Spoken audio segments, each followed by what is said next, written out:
আচ্ছা, তাহলে আমরা ক্লাসটা শুরু করি। উম,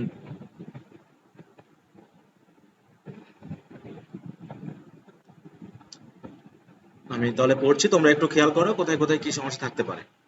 how does grey glorify the common man in his elegy? Thomas Gray is one of the well-known English poets in the literary kingdom. English poets in the literary kingdom গেল। His poem Elegy, written in a country churchyard, is a masterpiece in English literature. At the same time, this poem is philosophical and emotional. তোমার এখানে emotional বানানটা মনে হয় ভুল হয়েছে না? Emotional দেখো তো। হ্যাঁ স্যার, টিআই হতো। টিআই হ্যাঁ হয়েছে, এটা হ্যাঁ। ভুল হয়ে গেছে। হ্যাঁ হ্যাঁ, টিআই হ্যাঁ হ্যাঁ ওয়েন হ্যাঁ একটু। স্যার। আমি এগুলো ঠিক করে দিচ্ছি। জি স্যার, আমি ঠিক করে নিচ্ছি। আমি এটা আবার হচ্ছে সুন্দর করে লিখে আপনাকে পাঠিয়ে দিব। আচ্ছা আচ্ছা আচ্ছা। তারপরে আপনি। ইমোশনাল এই কথাটা এখানে আসবে। জি স্যার। তারপরে he becomes popular through this poem in which he portrays. বানানটা কি, পোর্ট্রে বানান কি ঠিক আছে দেখো তো। কে আসলো, জয়েন করছে।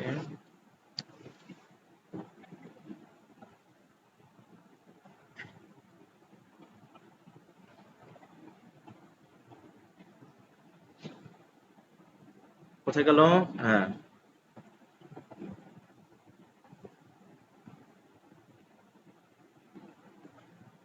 ঠিক আছে না? পিও আর হবে নাকি স্যার? দেখো তো কি হবে।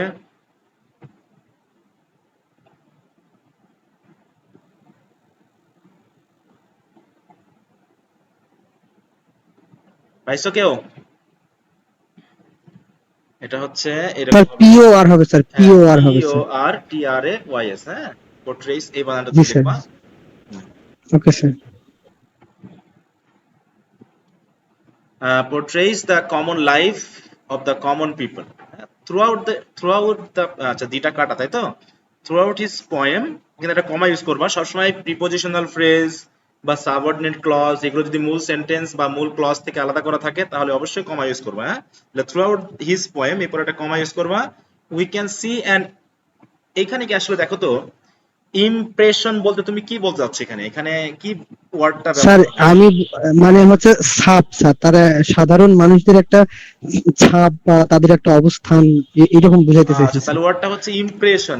সম্ভবত এটা ইউজ করতে চেয়েছো, জি স্যার। ইমপ্রেশন। হ্যাঁ জি স্যার। হ্যাঁ, এক ধরনের কিন্তু তুমি যেটা বলতে সাব বলতে যাচ্ছ মানে একটা প্রভাব, তাই না? একটা জি স্যার। জি স্যার। বিষয়, যেটা আমি এখানে কি ডিকশনারিটা আছে? ওকে,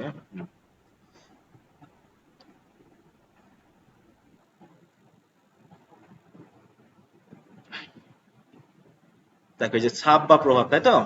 এই যে ইমপ্রেশন, জি স্যার। ছাপ বা প্রভাব বা এই জাতীয় বিষয়টা তুমি দিতে চেয়েছো। ওকে, তারপরে নাও we are going to discuss in the following paragraphs. এখানে কি একটা প্যারাগ্রাফ ইউজ করেছো নাকি না স্যার, প্যারাগ্রাফস? এটা হ্যাঁ, প্যারাগ্রাফস হবে স্যার। হ্যাঁ আচ্ছা স্যার। একটু খেয়াল করবা। আর যখনই তুমি কোনো কানেক্টর ইউজ করবা দেখবা যে ডাব্লিউএস ওয়ার্ড গুলোকেই তুমি যদি ব্যবহার করে থাকো কানেক্টর হিসেবে তাহলে দ্যাট দেওয়ার দরকার নেই, মনে থাকবে।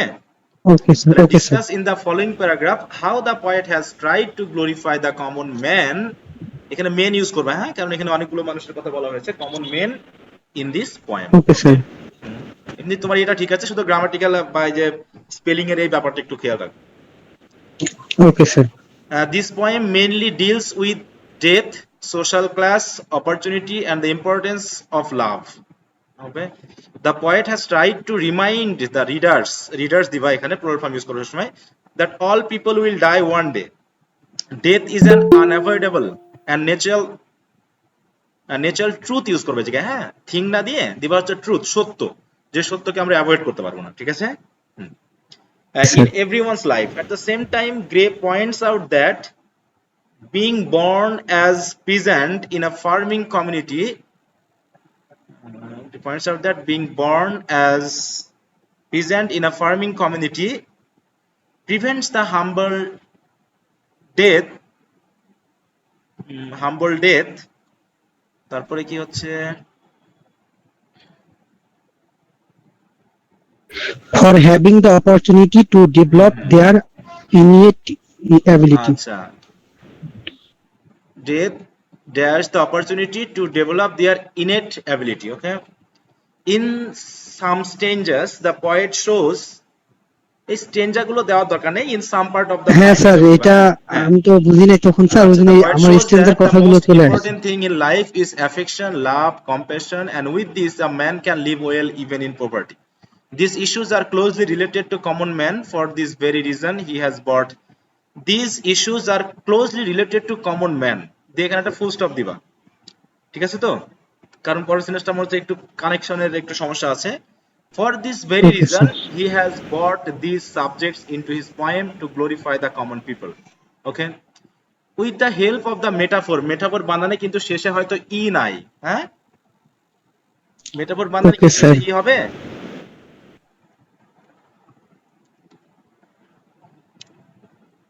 দেখো মেটাফোর, হ্যাঁ, ই হবে না, আ ফিগার অফ স্পিচ। মানে স্যাররা যখন খাতা দেখবে, হ্যাঁ, মানে আমি যেহেতু তোমাদের এখানে দেখছি, দ্রুত দেখলেও কিন্তু এভাবে চোখে পড়ে যাবে শর্ট শর্ট করে। ওকে স্যার, দেখে আমি খেয়াল রাখবো স্যার। হ্যাঁ, একটু খেয়াল রাখতে হবে। The poet tries to glorify the common man in the 14 stanza, এগুলো দরকার নেই, ইন দ্য ফলোইং দিয়ে দিবা, হ্যাঁ, ইন দ্য ফলোইং স্টেঞ্জা এটা দিবা। 14 কথা বাই জাতীয় কথা উল্লেখ করার দরকার নেই এটা। ঠিক আছে sir. In these lines, the poet has used two beautiful metaphors to glorify the unknown villagers. Here he compares common men with gems and flowers. Then বাকিরা একটু শুনবা, হ্যাঁ, সাথে। Gems, pieces of bright and beautiful gems lie hidden at the dark bottom of the deep oceans and they are unknown to men. Many deserts flower bloom and wither, এখানে টি, টি এর পরে H বাদ গেছে তোমার, ঠিক আছে তো? উইদার অ্যাওয়ে মানে কি শুকিয়ে যাওয়া, হ্যাঁ, W I T H E R, wither away শুকিয়ে যাওয়া, with their beauty and smell without the knowledge of human beings. Similarly, these dead villagers died unknown, though they were like gems and flowers. This is the first assumption about the common men of the poet. Common men to the poet দিবা, হ্যাঁ, to the poet. First assumption about the common men to the poet, মানে poet-এর কাছে, ঠিক আছে তো? Okay sir. Okay sir. After comparing the unknown dead villagers with gems and deserts, the poet compares them with three historical English names to glorify the humble villagers in the 15th stanza.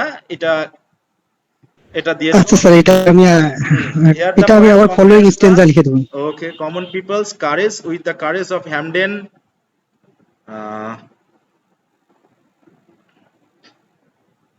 who revolt against the imposition of the taxes on sheep money. By this comparison, the poet suggests that if the common people got a chance to show their courages, some of them could be the next Hamden. Okay, but their misfortune was the main barrier. ব্যারিয়ারের আর একটা বাদ গেছে, হ্যাঁ, to be the next Hamden. Then the poet compares some of the dead villagers with Milton, who was not well known during his lifetime. By the comparison, the poet suggests that there might have been somebody in that village who had the genius of Milton, but could not come to limelight, তাই তো, limelight, okay, G sir, limelight. because of advanced situation. মানে এটা তুমি কি বলতে চেয়েছো, because of advanced situation বলতে? মানে স্যার, এই যে তাদের যে মানে এই পরিস্থিতিটা বোঝাতে চাইছি স্যার, যে এই যে তাদের যে মানে সুযোগ না পাওয়ার পরিস্থিতিটাকে আচ্ছা, আমি এখানে তাহলে এখানে দিবা মানে হচ্ছে বোঝাতে মিজারেবল চাচ্ছি। কন্ডিশন বা সিচুয়েশন, এরকম দিবা, ঠিক আছে তো?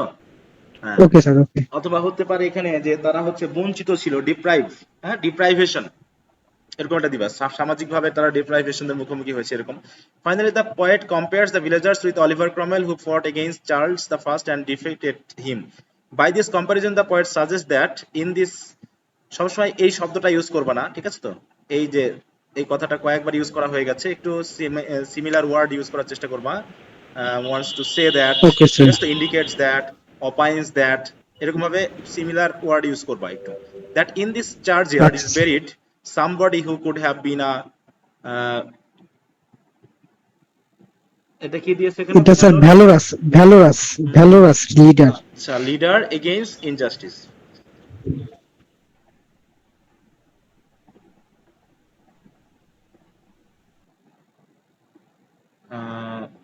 এখানে পরবর্তীটাতে যাই। It is the second assumption about the common people of the. We got some appreciative quotes about the common people. যত আচ্ছা এখানে এটা নিয়ে আসছো সমস্যা নেই। Through these lines, the poet said that far away from the low struggle of the people of towns, uh, these people never failed to fulfill their humble desires. These villagers lived in isolated, peaceful rural areas and maintained peace throughout their life. By this stanza, the poet has glorified the peaceful life of the humble villagers now buried in the country churchyard. It is the third assumption about the common people. Then the last one. Thus, from the above discussion, we can see that with the help of some memorable similes and metaphors, the poet tries to glorify the simple life of the villagers and condemn the life of the privileged class who live in the urban areas. Okay. এখানে দুই একটা কথা একটু বাদ গেছে তোমার, সেটা হচ্ছে যে though the villagers are not able to get the higher position in the society, they don't get the power to control or to rule the country. At the same time they were not able to commit any crimes, নাকি? তারা কিন্তু crime করারও তেমন কোনো সুযোগ হ্যাঁ sir. পায়নি, এই কথাটা তুমি এখানে একটু অ্যাড করবা, মনে ওকে থাকবে? স্যার। তারপরে হচ্ছে ওকে স্যার। কমন পিপল এবং হচ্ছে হাই সোসাইটি পিপলদেরকে এক করে দেখানোর জন্য যে the rich people should not be proud of themselves, they shouldn't be boastful, because death equals everyone, whether he is from a higher society or from a working class people, ঠিক আছে তো? দিয়ে ওই যে ওকে ডেথের যে স্যার। ব্যাপারটা সেটা একটু এখানে অ্যাড করবা, এই তিনটা জিনিস তোমাকে একটু অ্যাড করতে হবে, মনে ওকে স্যার, থাকবে? এটা কি কনক্লুশনে অ্যাড করে দিব তাই না, না স্যার? এটা তো কনক্লুশনের আগে কনক্লুশন। দিবা, কনক্লুশনের আগে একটা দিবা, এই যে তুমি দিচ্ছ না যে তারা এই সুযোগগুলো পায়নি, তাই না? হ্যাঁ হ্যাঁ হ্যাঁ তার স্যার। আগে যে স্ট্রেসটা দিলা যে তারা এই সুযোগগুলো পায়নি, এই যে এখানে যেটা হুম দিলাম, হুম সরি হুম। তার আগে কোথায় আগের স্ট্রেঞ্জাতে আছে, এইখানে দেখো, হ্যাঁ, কারেজ এগুলো ছিল, they show their good qualities, তারা তাদের গুড কোয়ালিটি গুলো শো করার সুযোগ পায়নি। কিন্তু আরেকটা জিনিস বলতে হবে যে তারা হয়তো তাদের গুড কোয়ালিটির সুযোগটা পায়নি, বাট একই সময়ে ইট মে বি দেয়ার ফরচুন, এটা ভাগ্যবান মনে হতে পারে কবির কাছে, যে তারা হয়তো ওই হাই সোসাইটিতে বা পরপদে যেতে গিয়ে যে কমিট করতে হতো ক্রাইম, সেগুলো হয়তো তারা করার সুযোগও পায়নি, তাহলে এক্ষেত্রে এটা তাদের জন্য একটা ব্লেসিং। বুঝতে পারছো কারণ কি? ওকে কারণ স্যার। একজন ধনী হোক আর গরিব হোক, তারা বোস্টফুল হওয়ার কিছুই নাই, কারণ সবকিছু মৃত্যু ইকুয়াল করে দেয়। বরং সমাজে যারা রয়েছে, যারা অনেক ক্রাইম করার মাধ্যমে উপরে উঠেছে, তাদের চেয়ে বরং এই কমন পিপল গুলো ভালো, কারণ মৃত্যুর পরে তারাই বরং ওই যে পরবর্তী গড বা এই জাতীয় বিষয়গুলোর সাথে এই যে সিনফুল অ্যাক্টিভিটিস তারা বেশি করেনি, দেয়ার সোল উড বি পিসফুল, ইত্যাদি ইত্যাদি, এটা দিতে পারো, ঠিক আছে তো? হুম, ওকে স্যার। এই কথাগুলো একটু অ্যাড করে দিবা এটা তাহলে যে আমি এগুলো রেডি করে আপনাকে দিয়ে দিব স্যার, আপনি হ্যাঁ পরে হ্যাঁ। দিয়ে দিন আর একবার চেক করে। আহ, আর হচ্ছে তাহলে এই যে কথাগুলো বললাম এগুলো একটু খেয়াল করে ঠিক করে নিবা তাহলে চলবে। আর আরেকটা কার্ড দেখলাম আমি পড়তে, একটু কমেন্ট করতে চেয়েছিলাম। স্যার আমার একটা কথা ছিল। স্যার হ্যাঁ, প্রতিষ্ঠানগুলো কি নিউট্রাল কালার কি দেখা যাবে? একটু খাতাতে ব্লু কালার দিয়ে লেখা, মানে পরীক্ষার খাতায় কি এভাবে লেখা যাবে? আচ্ছা নাহিদা, তোমার মানে কথাটা আমি ঠিক বুঝতে পারলাম না, মনে হয় নেটওয়ার্কের স্যার সমস্যার জন্য। সবাই কি বুঝতে পেরেছো কথাটা? না স্যার। আচ্ছা, আবার একটু বলো। স্যার এখন শোনা যাচ্ছে? হ্যাঁ তুমি বলো, আমি শোনার চেষ্টা করতেছি। হ্যাঁ, স্যার আমি বলছি যে যে পজিশনগুলো ওদিকে মানে নীল কালার কলম দিয়ে কি খাতায় লেখা যাবে পুরো লাইনটা পরীক্ষার খাতায়? আচ্ছা তোমার কি অন্য মোবাইল টোবাইল আছে? তোমাকে একটু মোবাইলে কল দিয়ে বলবা কি? তোমার কথা আমি আসলে বুঝতে পারছি না, নেটওয়ার্কের প্রবলেম আর না তোমার মাইক্রোফোনের এটা সমস্যা। বলছে যে কবিতার লাইনগুলা কি নীল কালার কলম ইউজ করা যাবে কিনা ও লেখার আচ্ছা সময়। আচ্ছা, নীল কালি, আমি বলবো যে একটা জিনিস, যে যতটুকু সম্ভব ভিন্ন কালার ইউজ না করাই বেটার। হ্যাঁ, ভিন্ন কালার ইউজ না করাই বেটার। তোমরা যেহেতুটা আলাদা করে দিচ্ছ প্যারা থেকে, ব্ল্যাক কালার ইউজ করো, তারপরে যদি কেউ ইউজ করতে চাও তাতে কোনো সমস্যা নেই, কারণ আহ, নীল কালার ইউজ করাটা তোমার জন্য আর কি অনুমতি যোগ্য আর কি, মানে তুমি এটা ব্যবহার করতে পারো।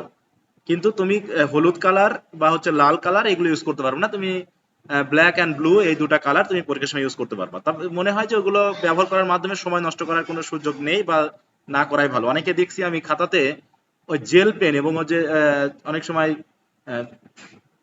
চিকমিকি লাগানো থাকে না, বিভিন্ন ধরনের ইফেক্ট থাকে যেসব কালার গুলো, ওগুলো ইউজ করে থাকে। হুম, তা যদি সময় পাও তাহলে এই জাতীয় ইফেক্ট গুলো তুমি শেষের দিকে দিতে পারো। তবে মনে হয় যে সময় পাবে না, বারবার কলম চেঞ্জ করা, কালার করা ইত্যাদি একটা সময়ের ব্যাপার। কারণ তুমি যদি সুন্দরভাবে এবং পরিষ্কারভাবে লিখতে পারো, ব্ল্যাক কালারই যথেষ্ট। হ্যাঁ, ঠিক আছে স্যার নাহিদা? জি স্যার, বুঝতে পারছি। ওকে। স্যার মানে নীল কালার লিখলে পরীক্ষার মানে স্যার কি নাম্বার কাটবে কিনা সেটা না, জানার জন্য এখানে আর কি। নাম্বার কাটা বা নাম্বার বেশি দেওয়ার কোনো সুযোগ নেই। এখানে নাম্বার কাটারও সুযোগ নেই নীল কালার জন্য, নাম্বার বেশি দেওয়ারও সুযোগ নেই। ব্যাপারটা হচ্ছে তুমি সুন্দরভাবে উপস্থাপন করতে পারলেই, পরিষ্কার পরিচ্ছন্ন হলেই তোমাকে একটা সুন্দর মার্ক দিবে আর কি। হ্যাঁ, ঠিক আছে, এখন ধরো বুঝতে তুমি পারছি। কালার টালার সব করেছো কিন্তু তোমার ভিতরে হয়তো দেখা যাচ্ছে কন্টেন্ট যা তা তোমার ঠিক কোশ্চেনের সাথে যাচ্ছে না, ভালো হচ্ছে না, তাহলে কিন্তু এখানে ওই কালারিং করে সময় নষ্ট করার দরকার নেই। আর যদি কন্টেন্ট ভালো থাকে তোমার ব্ল্যাকই যথেষ্ট। হ্যাঁ, তারপরে তুমি যদি ভালো মতো উপস্থাপন করতে চাও তোমার স্যাটিসফ্যাকশনের জন্য, হ্যাঁ, বা একটা সুন্দর করে যদি তুমি উপস্থাপন করতে চাও সেক্ষেত্রে কালার করলে কোনো আপত্তি নেই। হুম। আচ্ছা, হ্যাঁ, মাঝে মাঝে পাওয়া যায় এরকম দু একটা খাতা, আমরা পাই খাতা দেখতে গিয়ে যে কিছু কালার করেছে, সুন্দরভাবে ডিজাইন করেছে। হ্যাঁ, যদি তার কন্টেন্ট ভালো থাকে এবং ভালো মার্ক দিয়েছি আর কি। আর যদি মনে হয় যে না শুধু কালারই করেছে, ভিতরে লেখালেখি ভালো না, হাতের লেখা পরিষ্কারভাবে উপস্থাপন করেনি, তাহলে সেটা করে আসলে বিশেষ লাভ হবে না, বরং দেখতে আরো খারাপ লাগবে। হ্যাঁ। হুম, আচ্ছা। তো আমি যেন আরো কয়েকটা পড়েছিলাম, কারটা যেন ইয়া করবো, আমি একটু কমেন্ট করে রাখলে মনে হয় ভালো হতো। আহ, এক- কেউ লিখেছো শুধুমাত্র, আমি একটু বলি, একটু খেয়াল করো যে কার ওটা হতে পারে। হ্যাঁ, শুধুমাত্র কি করা হয়েছে যে এটা হ্যাপি শাহার কিনা একটু দেখি।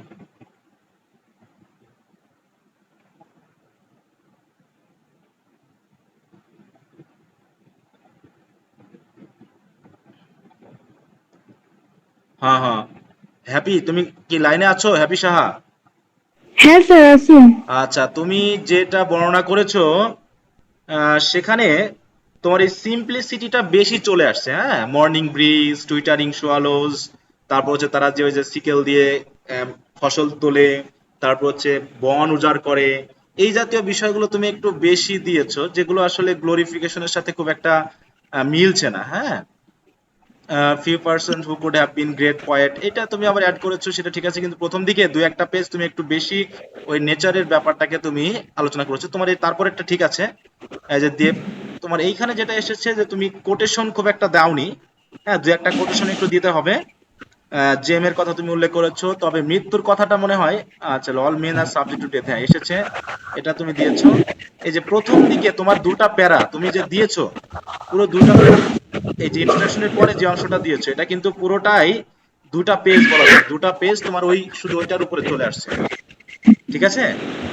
আহ, আচ্ছা স্যার। হ্যাঁ, এইখানে একটু কমাতে হবে তোমাকে, এটা তুমি দিতে পারো কিন্তু এটাকে একটু কমাই দিবা। এটা হচ্ছে তাদের জাস্ট আমি হেল্প করে দেবো। হ্যাঁ, সিম্পল লাইফটাকে বোঝানো হয়েছে, কিন্তু সিম্পল লাইফটাকে না দিয়ে আমরা কম্পারিজনে নিয়ে আসবো। ওই রিচ পিপল এবং কমন পিপলের মধ্যে কম্পারিজন করার মাধ্যমে ওই বর্ণনাটা একটু বেশি করবো এখানে। ঠিক আছে তো? আচ্ছা। ওকে ওকে। আর কয়েকদিনের দেখেছি আরো পরবর্তীতে। আহ, তো ঠিক আছে, আমি তাহলে এই আহ, শিফাত আলমেরটা তোমাদের কাছে শেয়ার করব। আর ওদিকে হচ্ছে কার্ডটা বলেছিলাম গতদিন একটু মোটামুটি ইয়া করেছিলাম, কার্ডটা কমেন্ট।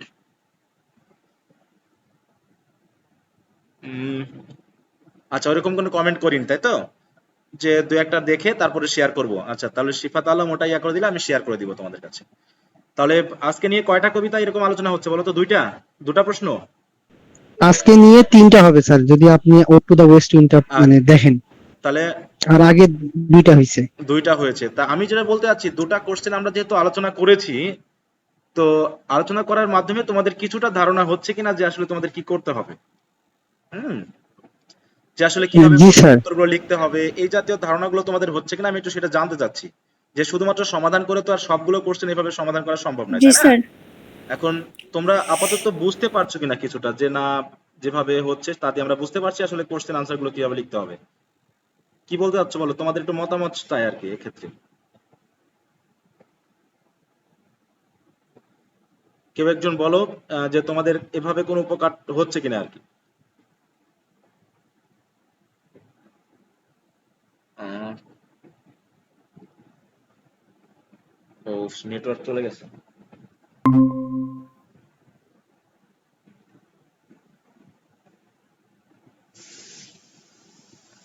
নেটওয়ার্কের সমস্যা মনে হয়। শুনতে পাচ্ছ আমার কথা সবাই? হ্যাঁ স্যার, শোনা যাচ্ছে স্যার, এখন শোনা যাচ্ছে স্যার। আচ্ছা, ওর তোমরা নেটওয়ার্কের জন্য কেটে গেছিল।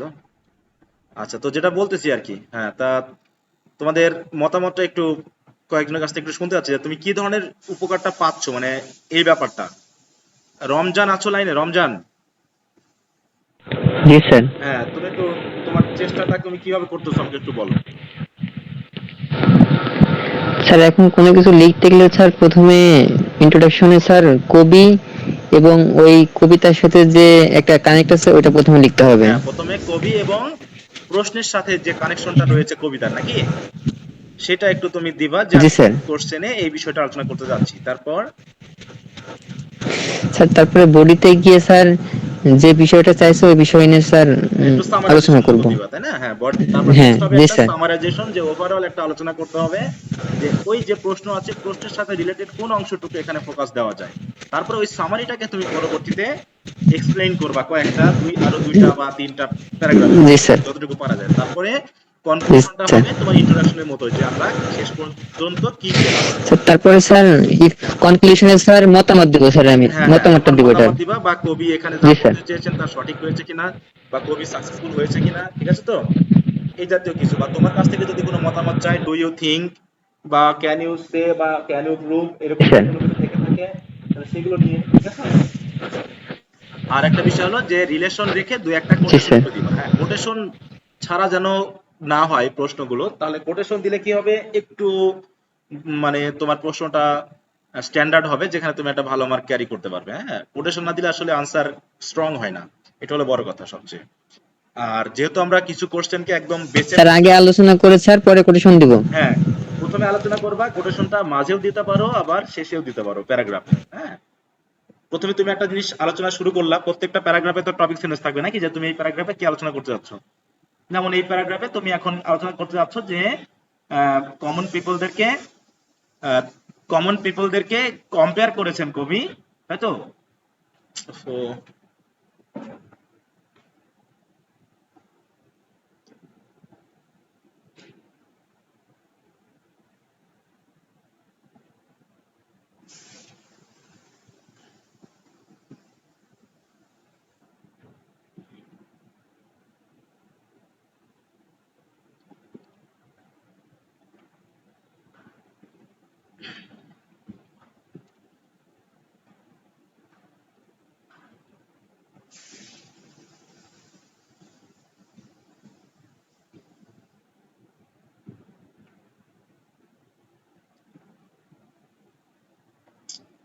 আজকে তো মনে হচ্ছে আমার নেটওয়ার্কে খুব প্রবলেম করছে।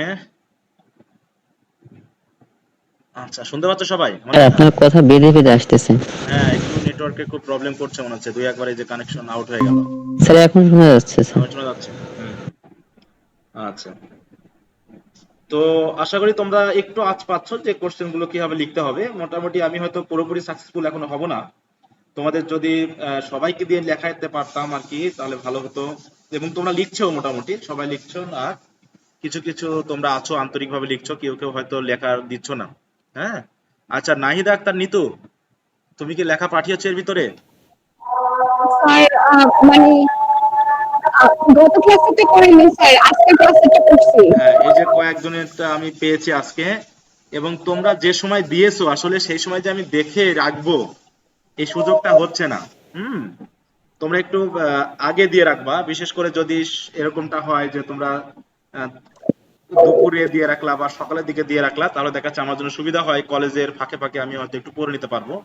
হ্যাঁ, কারণ দেখা যাচ্ছে কলেজের থেকে এসে তারপরে থাকা আরো কিছু কিছু ব্যাচ থাকে, বিষয়গুলো নিয়ে আলোচনা করতে গিয়ে দেখা যাচ্ছে তোমাদের হয়তো পরবর্তীতে দেখা যায় হয় না। তো একটু যদি আগে দাও তাহলে আমার জন্য ভালো হয়, হ্যাঁ, সবগুলো আমি পড়ে নিতে পারতাম, এই আর কি। তো ঠিক আছে, আশা করি তোমরা কিছুটা ধারণা পাচ্ছ যে কিভাবে আসলে আনসার গুলো লিখতে হবে। এইভাবে লিখতে লিখতে দেখবো যে একসময় স্টাডি গাইডে যে আনসার গুলো আছে সেগুলো তো তোমাদের কাছে খুব একটা মানে ওই রকম স্ট্যান্ডার্ড বা এই জাতীয় মনে হবে না, কারণ আমরা যখন পড়তাম তখন আমাদের স্যার ছিলেন একজন বিশেষ করে, স্টাডি গাইড নিয়ে গেলে কোনো রাগ করতেন না, কোন রাগ করে, এমনকি কিছু কিছু স্টাডি গাইড তিনি একদম ছিঁড়ে ফেলতেন আমাদের সামনেই। যেগুলো পড়ে তোমাদের আসলে চিন্তা ক্ষমতাগুলো নষ্ট হয়ে যাচ্ছে, এগুলো পড়ে তোমরা নিজেরা চিন্তা করতে পারছো না।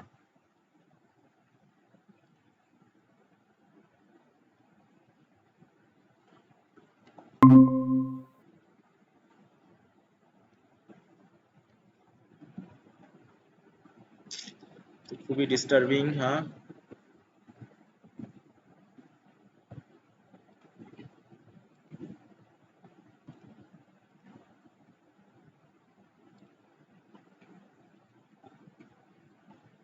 আচ্ছা, শুনতে পাচ্ছ আমার কথা? জি হ্যাঁ স্যার। স্যার, শোনা আজকে যাচ্ছে ক্লাসটা স্যার। মনে হচ্ছে খুবই ঝামেলাপূর্ণ হবে, আজকে নেটওয়ার্ক খুব ডিস্টার্ব করতেছে। আচ্ছা, তো আমরা তাহলে এখন নেক্সট কোশ্চেনে যাই। নেক্সট যারা পাঠিয়েছো, একদম শেষে পাঠিয়েছে কি সাইদা রিসা অসুস্থ, আহ, তারপর হচ্ছে নাহিদা আক্তার নিতু। তোমারটা আজকে পড়ি প্রথমে। নাহিদা আছো লাইনে? জি স্যার, আমি লাইনে আছি, কিন্তু স্যার বলো। মানে তো মানে একদমই দেখতে পারি না, আমি তো দেখে দেখে দেখছি। আচ্ছা, আমি দেখি, সমস্যা নেই, এত মাইন্ড করার কিছু নাই, মনে খারাপ করার কিছু নাই, তাই তো? কিছু একটা তো লিখেছো, আগে সেটাকে আমরা একটু দেখি, একটু যাচাই করি, একটু প্র্যাকটিস করি, তাহলেই দেখা যাচ্ছে কাজ হবে। হ্যাঁ, খারাপ ভালো বলে কোনো কমেন্ট নেই, কমেন্টটা হচ্ছে যে তুমি কতটুকু উপস্থাপন করেছো, এটাকে একটু ডেভেলপ করা যেত কিনা, এরকম। হ্যাঁ, তোমাকে একদম খারাপ বলবো ভালো বলবো এরকমটা ব্যাপার নয়। হ্যাঁ, বা কেউ যেন মাইন্ড করো না, আমি আগে বলেছি কিন্তু, হ্যাঁ, এরকম ভাবে ফিজিক্যালি করা হয়, মানে যখন আমার যে এদিকে যে ব্যাচগুলো থাকে আমি এইভাবেই তাদেরকে দিয়ে কাজগুলো করাই নিই, এবং তারপরে সেগুলো দিয়ে অ্যাসেস করাই। হ্যাঁ, এবং সরাসরি পড়ানো হয়, তাতে একটা সুবিধা আছে আর কি। আচ্ছা, discuss Shelley's optimism with special reference to ode to the west wind. আচ্ছা, প্রথম কথা হলো, আমি অপটিমিজম বলতে কি বোঝানো হচ্ছে সেটা কারো কাছ থেকে জানতে চাই। আহ তাসমিয়া, তাসমিয়া আসো লাইনে? তাসমিয়া? আচ্ছা, তাসমিয়াতে শুনতে পাচ্ছি না আমি। তামান্না বিল্লাহ, বলো দেখি, তুমি জি স্যার। একটু বলো তো, তুমি এখানে অপটিমিজম বলতে কি বোঝানো হচ্ছে? স্যার এখানে অপটিমিজম বলতে হলে তো কবিতার সঙ্গে যদি সমস্ত বিষয়াদি বলতে চাই, তাহলে উনি প্রথমের দিকে কিছু হতাশা প্রকাশ করেছেন হুম। তার জীবন বা তার আশেপাশের সামাজিক অবস্থান, হ্যাঁ। পৃথিবী, সমাজ, সামাজিক অবস্থা ইত্যাদি এগুলো নিয়ে। তো এই সবকিছুর পরেও তিনি একজন কবি হিসেবে তারপর এই এই জিনিসগুলো ওভারকাম করার জন্য নিজে একটা আশা ব্যক্ত করেছেন আর কি। হ্যাঁ, মানে নিজের যেভাবে যতটুকু শক্তি আছে নাকি, তার যতটুকু ইচ্ছা আছে, জি যতটুকু শক্তি সেটা আছে দিয়ে সমাজের একটা ভালো করার চেষ্টা, একটা আশাবাদ ব্যক্ত করেছেন যে হুম, যেটাই হোক আলটিমেটলি ভালো হবে আর কি। হুম, হুম, হুম। সবকিছু শেষ হয়ে সুন্দর একটা সকাল আসবে, যেরকম বলা হয়। হ্যাঁ, হ্যাঁ, এই হ্যাঁ। এইভাবে আর কি আচ্ছা, বলতে চেয়েছেন। তো ঠিক আছে। হ্যাঁ, তাহলে হ্যাঁ, হ্যাঁ বলো নিশাত। আমি না প্রথমটা একটু বুঝতে পারতেছি না, সেই জন্য লিখতে পারিনি। হ্যাঁ বলো, তুমি মানে বুঝতে পারোনি বলে লেখোনি, তাই তো? স্যার ওই কোশ্চেনে স্পেশাল রেফারেন্স মানে কি বোঝাইছে ওটাই বুঝতেছিলাম না, সেজন্য লিখতে পারিনি। আচ্ছা, আচ্ছা, সমস্যা নেই, আমরা দু একটা পড়লে তুমি তখন বুঝতে পারবা, তারপরে আবার লিখবা। হ্যাঁ, আগের গুলো লিখছো তো নিশাত? আগের দুটো কোশ্চেন কি লেখা স্যার হয়েছে? লিখছি, স্যার লিখছিলাম, ওটাই লিখতে পারিনি। আচ্ছা, আচ্ছা, আচ্ছা। স্যার আমি একটু কথা বলি, আমার তো অবস্থা খারাপ দুইটাই। আমি প্রথম শুধু একটা দিয়েছি, আপনি বলেছেন, এই তারপর থেকে আর লিখিনি আর কি। মানে ওই স্টাডি করতে যেয়ে বিভিন্ন গাইড থেকে হয়তো নিতে যাচ্ছি, হ্যাঁ, হ্যাঁ, বা হ্যাঁ। ওগুলো যখন করতে যাচ্ছি হুম, হুম। মাথা ঘোরার মতো অবস্থা হয়ে যাচ্ছে যে কোথা থেকে কি নিবো স্যার, বা এই ক্ষেত্রে আমি একটু যেগুলো বলে আসলে। রাখি, আচ্ছা, আচ্ছা, বলো। একটু হ্যাঁ। স্যার, প্রশ্নের অ্যান্সার গুলো লেখার সময় পোয়েমটার যে প্যারাফ্রেজ, হ্যাঁ, হ্যাঁ, হ্যাঁ, ওটা। এইটা খুবই খুবই খুবই হেল্প করে। আর হচ্ছে মানে পোয়েমের কোন জায়গা থেকে কোশ্চেনটা অ্যান্সার করতে হবে প্যারাফ্রেজটা ভালো মতো পড়লেই বোঝা যায়। আর হচ্ছে এইভাবে পড়লে দেখা যাবে প্যারাফ্রেজে অনেক সহজভাবে লেখা আছে, তো তখন মাথায় চলে আসে, লিখতে বসলে কোনটার পরে কোনটা দেওয়া যায় মাথায় চলে আসে, ওটা একটু পড়লে মনে হয় ভালো হয়, হুম সাথে হুম। সাথে গাইড না দেখে আর কি। হ্যাঁ হ্যাঁ হ্যাঁ। প্রথমে এগুলো দেখলে ভালো হবে হ্যাঁ স্যার। আমি ওই জন্য প্রথমেই বলেছি যে আমাদের প্রথম কাজ হবে হচ্ছে যে, আচ্ছা আমি একটু একটা কল ধরে নিই, প্লিজ। হ্যাঁ, তাহলে মূল কথা হচ্ছে যে প্রথমে আমাকে কবিতাটা সম্পর্কে একটা ভালো ধারণা নিতে হবে, ক্লিয়ার ধারণা নিতে হবে। হ্যাঁ, যে দিয়ে তোমাকে লিংক লাগাতে হবে যে প্রশ্নের সাথে আসলে এখানে এই পয়েমের কোন জায়গাতে কি অংশটা আছে। কবিতার পুরোটা যে লাগবে তাও কিন্তু নয়, তোমার প্রশ্নের সাথে কবিতার হয়তো কি মাঝামাঝি অংশ লাগতে পারে, শেষের অংশ লাগতে পারে, প্রথমে হয়তো কিছু অংশ লাগতে পারে। এটা তোমাকে আগে প্রথমে ধরে নিতে হবে। তুমি যদি প্রথমেই স্টাডি গাইড বা এই জাতীয় সোর্স খুঁজতে যাও তাহলে আসলে একটু প্রবলেম হয়ে যাবে, তুমি তখন বুঝে উঠতে পারবে না যে তুমি কি করবা। তোমার আগে কাজ হবে তোমাকে নিজস্ব একটা আউটলাইন করে নেওয়া। ওই যে আমরা পড়েছি রাইটিং এর ক্ষেত্রে যে প্রথমে তোমাকে ব্রেন স্টর্মিং করতে হবে, তাই না? তাহলে ব্রেন স্টর্মিং জি করার জন্য স্যার। তোমার মেইন সোর্সটা আগে দেখতে হবে। মেইন সোর্সটা আগে দেখতে হবে যে তুমি প্যারাফ্রেজ গুলো পড়ো। আমি তোমাকে আগে বলেছি যে প্যারাফ্রেজ পড়বা, ক্রিটিক্যাল অ্যাপ্রিসিয়েশন পড়বা, তারপরে কোশ্চেন অনুসারে তুমি আগে প্রথমে একটা আউটলাইন করে নিবা যে আমি এই অংশ থেকে এইভাবে দিব। ঠিক আছে? তো আমি এখন তুমি একটা কোশ্চেনকে বিভিন্ন অ্যাঙ্গেলে কিন্তু আলোচনা করতে পারো, তাই না? এই যে তোমরা বিভিন্ন জন বিভিন্নভাবে কোশ্চেনটা কিন্তু লিখেছো, আমি কিন্তু কারোটাই খারাপ বলছি না। হয়তো খারাপ বলছি এটুকুর ক্ষেত্রে যে হয়তোবা কেউ হয়তো একটা জিনিসকে বেশি দিয়েছে, যেটা মূল পয়েন্ট সেটা হয়তো বেশি আলোচনা হয়নি, তাই না? এরকম ব্যাপারটা। আবার হয়তো দেখা যাচ্ছে কেউ খুবই সংক্ষিপ্ত লিখেছে, অথবা কেউ কোটেশন দেয়নি, কারো গ্রামাটিক্যাল মিস্টেক হচ্ছে। তো এইগুলো যদি একটু আলোচনার মাধ্যমে আমরা নিয়ে আসতে পারি, কারণ তোমরা তো একসময় স্টাডি গাইড পড়বা। এই যে দেখা যাচ্ছে আমি আর হয়তো একটা আজকে একটা আলোচনা করব, কালকে একটা, মোট 5টা কোশ্চেন তোমাদের সাথে একটু আলোচনা করব। এই 5টা কোশ্চেন আলোচনা করার মাধ্যমে একটা এক্সাম নিব তোমাদের এই 5টা কোশ্চেনের উপরে, ইম্পর্টেন্ট থেকে। ঠিক আছে তো? তারপরে বাকিগুলো তোমাদের উপর ছেড়ে দিব, কারণ আর সেই সময় নেই যে প্রত্যেকটা ধরে ধরে তোমাদেরকে আমি এইভাবে কাজ করে নিতে পারবো। অন্তত এই ফার্স্ট ইয়ারে হয়তো আর সম্ভব হবে না, কারণ এখনো তোমাদের প্রোজ আছে, তাই না? রাইটিং এর হয়তো রাইটিং এর ইয়াটা তোমাদের হয়তো দিয়ে দিয়েছি, তোমরা হয়তো ওগুলো পড়ার সুযোগ পাচ্ছ না। মানে মোটামুটি একটা নিজের উপর একটা প্রিপারেশন এরপর থেকে নিতে হবে। তারপরও মনে হয় একটা ধারণা হয়ে যাবে যে তোমরা যখন স্টাডি গাইডও পড়বা তখনও তোমরা বুঝতে পারবা যে আসলে এই জায়গায় আমার এটা ইনপুট করা দরকার, এটাকে ইনপুট করা দরকার। তোমাদের একটা ধারণা দেওয়া এবার। ঠিক আছে তো? হয়তো এই সময়ের কমতির কারণে হয়তো অনেক কিছু সম্ভব হয়নি, তারপর আমরা কিছু সময় বাড়তি পাওয়ার কারণে এই কাজটা করতে পারছি। এই সময়টুকু না পাইলে কিন্তু এই যে তোমাদের যে কোশ্চেন অ্যানালাইসিস বা এই জাতীয়, এটাও হয়তো আমি করতে পারতাম না বা সুযোগ হতো না। ঠিক আছে? তখন তোমাদের স্টাডি গাইড থেকে বা ইয়া থেকেই হয়তো তোমাদের কালেকশন করে হয়তো পড়তে হতো। হুম। তো যেটাই হোক তোমরা একটু স্যার, আন্তরিকভাবে এখন নেওয়ার। হ্যাঁ, এখন বলো। হ্যাঁ। একটা বিষয়, এই যে প্রথমেই মানে প্রশ্নটা যখন আমরা খাতায় লিখি আর কি একবারে হুম হুম হুম প্রেজেন্টেশনের জন্য, হুম।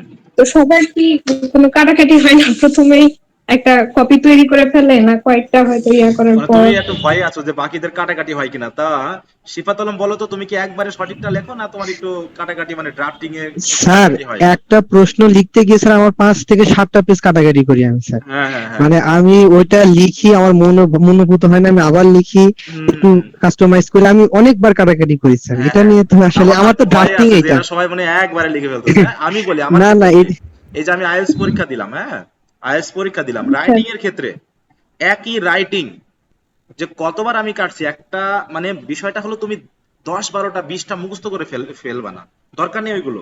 তুমি জাস্ট যেটাই লিখবে না কেন সেটা তোমার মনের মতো করে লেখো, একজনকে দিয়ে চেক করাও, চেক করার মাধ্যমে তুমি একটু দেখার চেষ্টা করো। তুমি যদি এরকম করে 100টা না, তুমি তুমি যদি 20টাকেও একটা নির্দিষ্ট একটা ইয়াতে নিয়ে আসতে পারো, দেখবো যে ওইটাই তোমার ভিতরে রাইটিং এর যে একটা স্কিলস তৈরি করাবে। ওই 100টা প্রশ্ন মুখস্থ করেও তাও তোমার কোনো কাজ হবে না। এই যে তোমাকে যে শেখাচ্ছি, এটা শেখানোর মাধ্যমে এমন কিছু কোশ্চেন তুমি লিখতে পারবা, দেখা যেত তুমি হয়তো মুখস্থই করে যাওনি বা ওই কোশ্চেন সম্পর্কে তুমি প্রিপারেশন দিয়ে নাওনি, কিন্তু তোমার ওই ধারণাগুলো মাথায় কাজ করবে এবং তুমি তখন লিখতে পারবা, বরং একটা উন্নত মানের আনসার কিন্তু তুমি দিতে পারবা। হুম। তাই এই জন্য বলছি যে প্র্যাকটিস করতে হলে তোমাকে একটু সময় দিতে হবে, একবারে তুমি সঠিক আনসার করতে পারবে না। 2টা 3টা পেজ নষ্ট হবে। তুমি প্রথমে দিবা ইন্ট্রোডাকশন, প্রথমে ইন্ট্রোডাকশনটা লিখলা, যে তুমি একটু সন্তুষ্ট বোধ করলে। এবার ইন্ট্রোডাকশনটা হওয়ার পর তুমি সামারাইজেশনে আসলা, যে আমি সামারি কোনটুকু দিব এই জায়গায়। তারপরে আসলা সামারি অনুসারে বা ইন্ট্রোডাকশন অনুসারে তুমি 2-3টা প্যারাগ্রাফ ঠিক করে নিলা যে কবিতার এই অংশটুকু আমি আলোচনা করব এই প্রশ্নের সাপোর্টে। তো এই আনসার আমি দিব, এই আনসারের সাপোর্টে আমি এই বিষয়গুলো আলোচনা করব। তারপরে কনক্লুশন দিয়ে দিলাম, একদম সিম্পল হিসাব কিন্তু। কারণ রাইটিং স্কিলস এর যে ব্যাপারটা আমরা পেয়েছি, যে আমার এখানে থাকবে হচ্ছে ইন্ট্রোডাকশন, তাই তো, বা ইন্ট্রোডাক্টরি প্যারাগ্রাফ থাকবে, তারপরে বডি থাকবে, বডিতে মিনিমাম 3টা প্যারাগ্রাফ থাকতে হবে। তার সাথে এখন তুমি বাড়তি কিভাবে দিলা না দিলা তোমার ব্যাপার। কনক্লুডিং প্যারাগ্রাফ থাকবে। মোটামুটি একটা ধারাবাহিকতা থাকলে তোমার দেখা যাবে যে একটা সুন্দর প্রশ্ন এবং সুন্দর আনসার একসাথে মিলে একটা ভালো মার্ক চলে আসবে। এই প্র্যাকটিসটুকু করতেই হবে। শর্টকাট ওয়েতে গেলে দেখা যাচ্ছে হ্যাঁ তুমি মার্ক পাবা, কিন্তু সেইভাবে হচ্ছে দেখা যাচ্ছে যে যেখানে তোমার প্রত্যাশা ছিল সেই জায়গায় তুমি পৌঁছাতে পারছো না। তো একটু চেষ্টা করতে হবে, একবারে সম্ভব না। আচ্ছা আমি তাহলে আহ, আচ্ছা, আচ্ছা। তারপরে হচ্ছে খালেদা আক্তার। খালেদা আক্তার লাইনে আছো? জি স্যার। আচ্ছা তোমার ব্যাপারটা বলো দেখি, তুমি কি এর ভিতরে কয়টা আনসার লিখছো? স্যার যে তিনটা হইলো আজকে দিয়ে, হ্যাঁ হ্যাঁ, আজকেরটা সহ 3টাই কি লিখছো তুমি? স্যার আজকেরটার অর্ধেক অর্ধেক লিখছি স্যার, সম্পূর্ণ লিখি নাই। মানে সময় এই দিতে জন্য পারোনি এই তো? স্যার। হুম। জি আচ্ছা। স্যার, পড়েছি কিন্তু মানে লেখার জন্য আইডিয়াটা নিয়েছি, হুম হুম। লিখতে গিয়ে স্যার অর্ধেকটার মতো লিখছি, বাকিটা আচ্ছা আচ্ছা। লিখি নাই। তারপরে হচ্ছে হ্যাপি সাহা, তুমি যে আনসারটা আমাকে জমা দিয়েছো মনে করো, এটা তুমি কয়বারে লিখছো? হ্যাপি সাহা আছো লাইনে? হ্যাঁ স্যার, আমি লিখেছি, ওই 3-4 বার কাটাকাটি করে লিখেছি। আচ্ছা, তাহলে তামান্না বিল্লাহ, তুমি বুঝতে পারছো ঘটনাটা কি ঘটেছে? হ্যাঁ স্যার, ওই আমি কি করতে যাই হয়তো ভাবি যে ওরকম করতে গেলে দেরি হবে, না না সেজন্য না না প্রথম না, থেকে এখানে তাড়াহুড়ো বসে করার যাই বিষয় নাই। ভালো আমরা ভাবে। যেহেতু এটা একটা জাস্ট এটা একটা এক্সপেরিমেন্ট, এটা একটা বলতে পারি কি ট্রেনিং তোমাকে আমি দিচ্ছি। এটা তো সবসময়ের জন্য সবসময় হবে না, তাই না? এটা দেখা যাচ্ছে যে তোমার পরবর্তী ইয়ার গুলোতে তোমার আরো কাজে লাগবে, তখন তুমি এইভাবে নিজে নিজেই করতে পারবা। অনেক আনসার থাকবে যেগুলো তুমি বইয়ে পাবে না, অনেক কোশ্চেন আসবে যেগুলো বইয়ে থেকে তুমি আনসার গুলো খুঁজে পাবে না, তখন তোমাকে নিজে রেডি করতে হবে। স্যার প্রথম প্রথম লিখতে গেলে ওরকম একটু মানে মনে হয় যে হয়তো অন্যরা সবাই সুন্দর লিখবে আরো বেশি, হ্যাঁ হ্যাঁ আমারটা হ্যাঁ, বোধহয় খারাপ যে হচ্ছে। অন্যরা ভালো লিখবে হয়তো ইয়া করবে, এরকমটা ভাবার কোনো দরকার নেই, কোনো দরকার, তুমি তোমার মতো সর্বোচ্চটা দিয়ে চেষ্টা করবা। ঠিক আছে, তোমার মতো সর্বোচ্চটা দিয়ে চেষ্টা করবে। এবং আমি যেহেতু প্রথম 5টা কোশ্চেন একটু ধীরেই যাচ্ছি বলা যায়, আমি তোমাদের একটা একটা করে দিচ্ছি। আমি তো 2-3টা কোশ্চেন তোমাদের দিয়ে বলতাম মুখস্থ করো, মুখস্থ করে একটা একটা করে লিখে নিতে পারতাম একদম শর্টকাট হয়ে, আমারও কষ্ট হতো না, এত কথা বলতে হতো না। তোমরাও জাস্ট লিখে দিতা, ছবি তুলে পাঠাই দিতা, আমি যাচাই করে দিয়ে দিতাম। কিন্তু এগুলো দিলে তোমাদের যে খামতিটা থেকে যেত সেটা হয়তো তোমরা পরে বুঝতে পারতে। হ্যাঁ, তা আমি চাচ্ছি না সেরকম কিছু করতে। আচ্ছা, ঐশী আছো লাইনে? ঐশী। স্যার তাহলে ওটাই আমার সমস্যা, আমি প্রথমে অ্যান্সারটা দেখে ফেলি, অ্যান্সার দেখে হয়ে যায় হ্যাঁ সমস্যা হ্যাঁ, আর তুমি কি। আনসারে মনে গেলেই হয় যে তুমি, এটা একটু সুন্দরভাবে হ্যাঁ তুমি লেখা যদি আছে, আমি প্রথমে আবার কি স্টাডি লিখবো। গাইডে যাও তাহলে তুমি একদম ইয়া হয়ে যাবে, এলোমেলো হয়ে যাবা। তখন তোমার স্টাডি গাইডটাকে স্ট্যান্ডার্ড মনে হবে, মনে হবে আমি ওর মতো লিখতে পারছি না, মনে হয় এই সমস্যা ওই সমস্যা ইত্যাদি ইত্যাদি। হ্যাঁ। আচ্ছা, তো ঠিক আছে, আমি একটু ঐশীর কাছে যাচ্ছি। ঐশী আছো লাইনে? হ্যাঁ স্যার বলেন। তোমার কি সমস্যা, তুমি এতদিন জয়েন করোনি কেন? হ্যাঁ স্যার, গত 3টা ক্লাস তো আমি জয়েন করতে পারিনি স্যার, এই তো স্যার কারেন্টের সমস্যার কারণে আজকে আচ্ছা যে জয়েন হলাম, আজকে কারেন্ট আসছে। আচ্ছা, তুমি কি আগের ভিডিও ক্লাসগুলো দেখছো যেগুলো রেকর্ডিং দেওয়া জি আছে? স্যার। হ্যাঁ হ্যাঁ হ্যাঁ স্যার, হ্যাঁ আমি গত 3টা ক্লাসই দেখেছি, কিন্তু স্যার সমস্যা হয়েছে মানে আমি লিখি নাই, বাট আমাকে লিখতে হবে। হ্যাঁ, না লিখলে তোমার তোমার ব্যাপারটা তোমার মাথা থেকে আসবে না। হ্যাঁ, লেখাটা খুব অন্য হুম, ধরনের স্কিল। প্রথম লেখা, হ্যাঁ দ্বিতীয় লেখা, তৃতীয় লেখা, এরকম যখন তুমি 5টা লিখে ফেলবা, দেখবা হ্যাঁ। যে প্রথম দিনের যে একটা খারাপ লাগছিল, একটা অস্বস্তি হুম। লাগছিল, শুরু করাটা একটা সমস্যা হয়ে যাচ্ছিল মনে হচ্ছে, এরকম হতো। পরবর্তী লেখাগুলো তো এরকমটা হবে হ্যাঁ না। আর তোমাদের অধিকাংশ হ্যাঁ আনসারই তো লিখে দিতে হবে, তাই না? কারণ 100 মার্কের মধ্যে হ্যাঁ 80 মার্কই তো তোমাকে লিখতে হবে। তাহলে হ্যাঁ। লেখা যদি আমার জি ভালো না হয়, স্যার। আমি যতই পড়ি যতই জানি কোনো কাজ হবে না। হুম হ্যাঁ স্যার, ঠিক বলছেন। হুম হুম। আচ্ছা আচ্ছা, তো ঠিক আছে, তাহলে আমি আচ্ছা ঠিক। একটা কোশ্চেন দিয়ে শুরু করি। আমরা পড়তেছিলাম হচ্ছে শেলির অপটিমিজম দিয়ে। তাহলে অপটিমিজম মানে হচ্ছে যে আশাবাদ, হ্যাঁ, আর পেসিমিজম মানে হচ্ছে কি হতাশা। নিরাশাবাদ, তাই তো, হতাশাবাদ। আচ্ছা, সবচেয়ে বড় যে ব্যাপারটা আমি বলছি, এখানে শেলি বানান অনেকেই মিস্টেক করবে। শেলির যে ডাবল এল এর পরে যে ইটা, এটা অনেকেই মিস করে ফেলতে পারো, একটু অবশ্যই সতর্ক হবে। আর না, কবিতার নামের ব্যাপার এবং কবির নামের, এই দুটোর ক্ষেত্রে যেন বানান ভুল না হয়, মনে থাকবে। আচ্ছা, তাহলে আমরা শুরু করি। Shelley is one of the profoundest thinkers among English poets. Optimism and pessimism run side by side in his poetry, but the degree of optimism exceeds pessimism in clear terms. Okay. He is pessimistic about the present but bears optimistic hopes for the future. He is pessimistic about his personal life but optimistic about the generation of mankind or reformation of human society. আচ্ছা, দেন ও আচ্ছা, এটা একই জিনিস ছিল।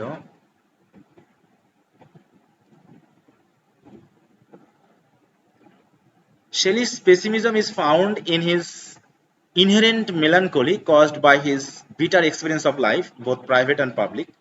The picture of his life as given in Ode to the West Wind, inverted কমার ভিতর দিতে হবে, কিন্তু কবিতার লাইনটা যতবার মানে কবিতার নামটা বা রাইটিং এর নামটা যতবার দিবা কিন্তু ইনভার্টেড কমার ভিতর দিতে হবে, হ্যাঁ।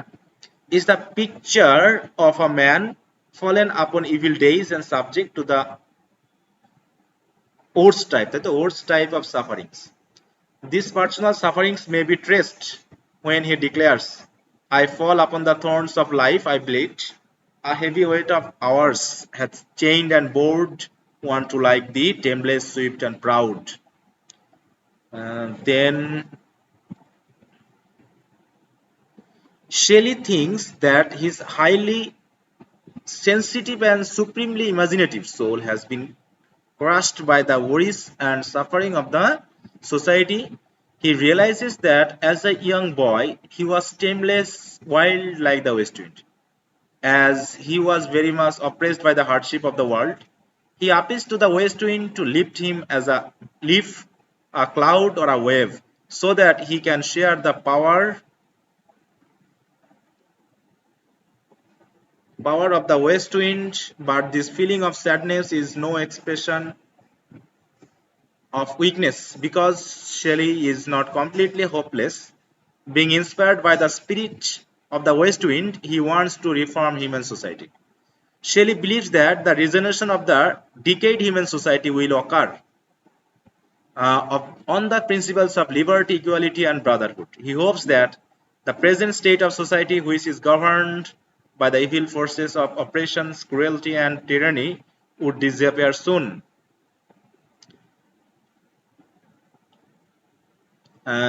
With new hope, a new world of hopes will dawn. To Shelley, the existing social order is wrong and corrupt.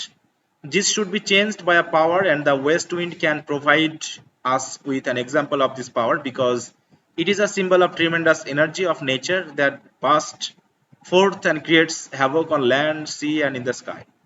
Shelley wants to regenerate the whole humanity by using the revolutionary power of the west wind.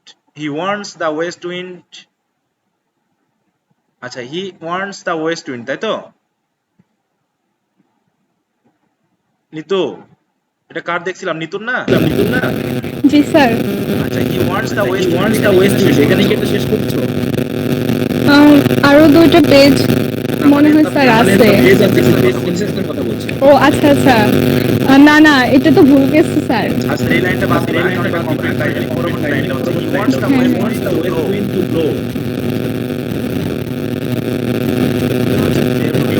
Mute করে এবার sound হচ্ছে over him and with the fierce indomitable energy which he needs in order to change the world.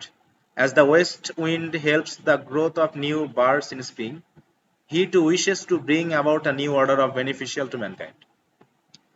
In Ode to the West Wind, এটাকে আবার ইয়া করবা, inverted কমার ভিতর দিবা। দেখো, in Ode to the West Wind, এটা একটা নাম, যেহেতু ওয়ার্ডগুলোর ক্যাপিটালাইজেশন করবা এবং ইনভার্টেড কমা দিবা। Shelley makes a prophecy of the millennium, the golden age of mankind. He thinks that under the influence of the west wind, he will be able to create spirited verses carrying his mission of reformation.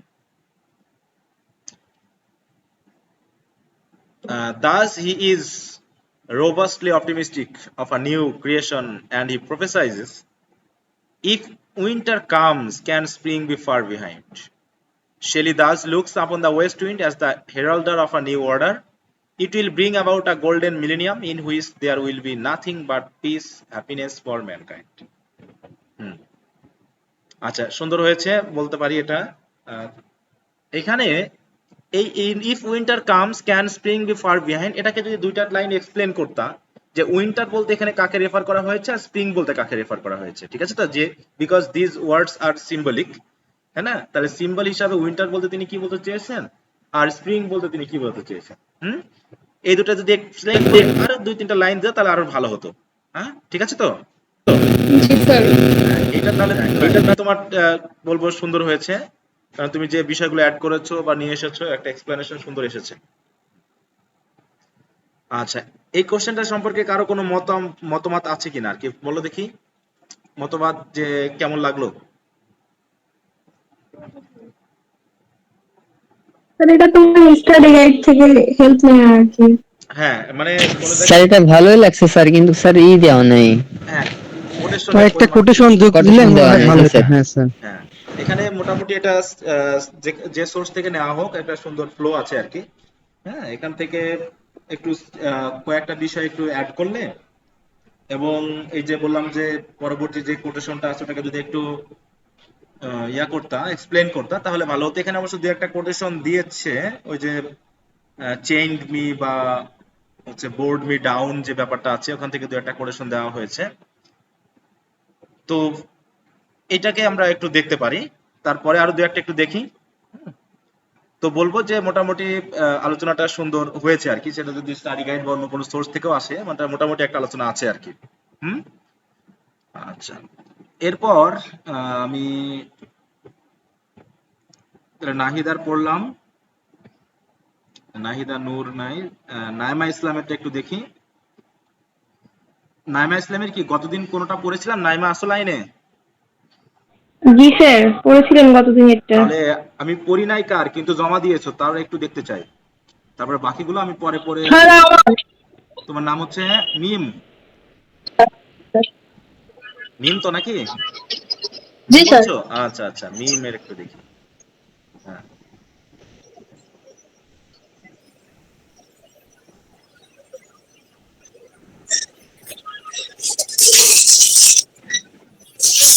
আবার download করা যাচ্ছে না নাকি? ওকে, আছে।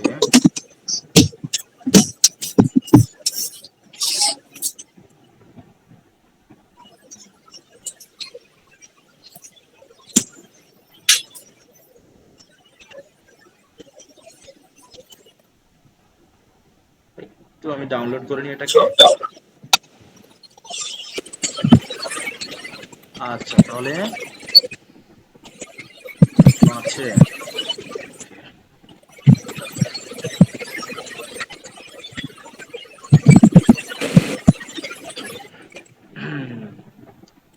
আচ্ছা, মিমের একটা বিষয় হলো যে ক্যামেরা দিয়ে ছবি তোলার সময় একটু নড়াই ফেলা মনে হয় ক্যামেরাটা, হ্যাঁ একটু স্পষ্ট মনে হচ্ছে। আচ্ছা, যাই হোক আমি একটু পড়ি। Shelley is one of the profoundest thinkers among English poets, optimism and pessimism, ওই স্টাডি গাইড থেকে, তাই তো? জি sir. in his poetry, but একটু পরিবর্তন কি কিছু করেছো? ঠিক ঠিক, কিন্তু আমার এটা ভালো লাগছে ওই জন্য এটা আমি লিখছি। আচ্ছা আচ্ছা, ভেরি গুড। হ্যাঁ, মানে কোনো পরিবর্তন করেছো কিনা? না স্যার। যদি পরিবর্তন না করে থাকো তাহলে তো ওটা নিতুর মতোই নাকি? জি স্যার, আমি ওইটা শুনি নাই, আসলে আমি রান্না করছি তো ওইটা ও পড়ছেন, আমি আচ্ছা আচ্ছা তখন আচ্ছা, ছিলাম না। তুমি রান্না করতে করতে পড়ছো, আচ্ছা আচ্ছা। আচ্ছা, জি যদি স্যার, নিতুর মতো হয়ে থাকে তাহলে কারেন্ট তো ছিল না তো। আচ্ছা, তাহলে মনে করবো যে ওটা যেহেতু আমার পড়া হয়েছে তাহলে আর তোমারটা ওইভাবে পড়ে আর ইয়া করার দরকার নেই, কারণ ওটা অলরেডি আমরা এটা পড়েছি। হ্যাঁ, আমি একটু মাঝে মাঝে জি তোমারটা স্যার। একটু দেখে নিই। হ্যাঁ, তাহলে দেখা যাচ্ছে না তো একই জি জিনিস স্যার। পড়ে সময় নষ্ট হবে। আমি দু একটা একটু দেখি, কোনো পরিবর্তন করনি? না স্যার। আচ্ছা আচ্ছা,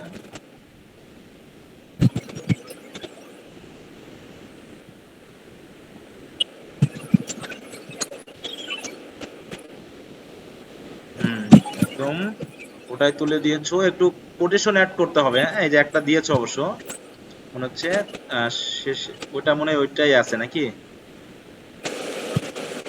আর একটা আছে স্যার। শেষের কোটেশনটা দাওনি? ও আচ্ছা, দিয়েছো এখানে, if winter comes can spring be far behind. আচ্ছা, আর কোটেশন গুলো অবশ্যই ইনভার্টেড কমার ভিতরে দিবা, হ্যাঁ কোটেশন গুলো ইনভার্টেড জি কমার স্যার। ভিতরে দিবা। আচ্ছা আচ্ছা, তো ঠিক আছে, তোমার যেহেতু আমি ওটা আগে পড়েছি তাহলে এটা আর পড়ার দরকার নেই। আহ, জি স্যার। আচ্ছা, স্টাডি গাইডের হেল্প বাদে নতুন মানে একদম নতুন করে নিজের মতো করে লিখেছো কে, বলো? স্যার আমি লিখছি স্যার। আচ্ছা, শিফাত ছাড়াও আর কেউ?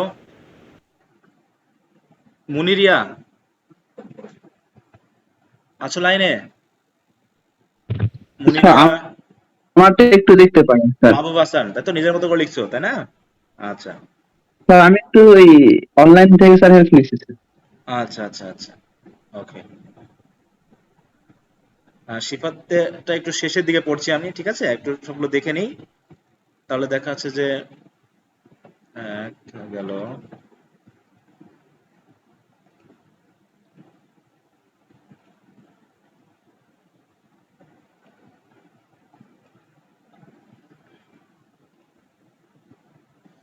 আমি বলবো যে সরাসরি তোমরা স্টাডি গাইডের হেল্পটা নেওয়া থেকে বিরত থাকবা।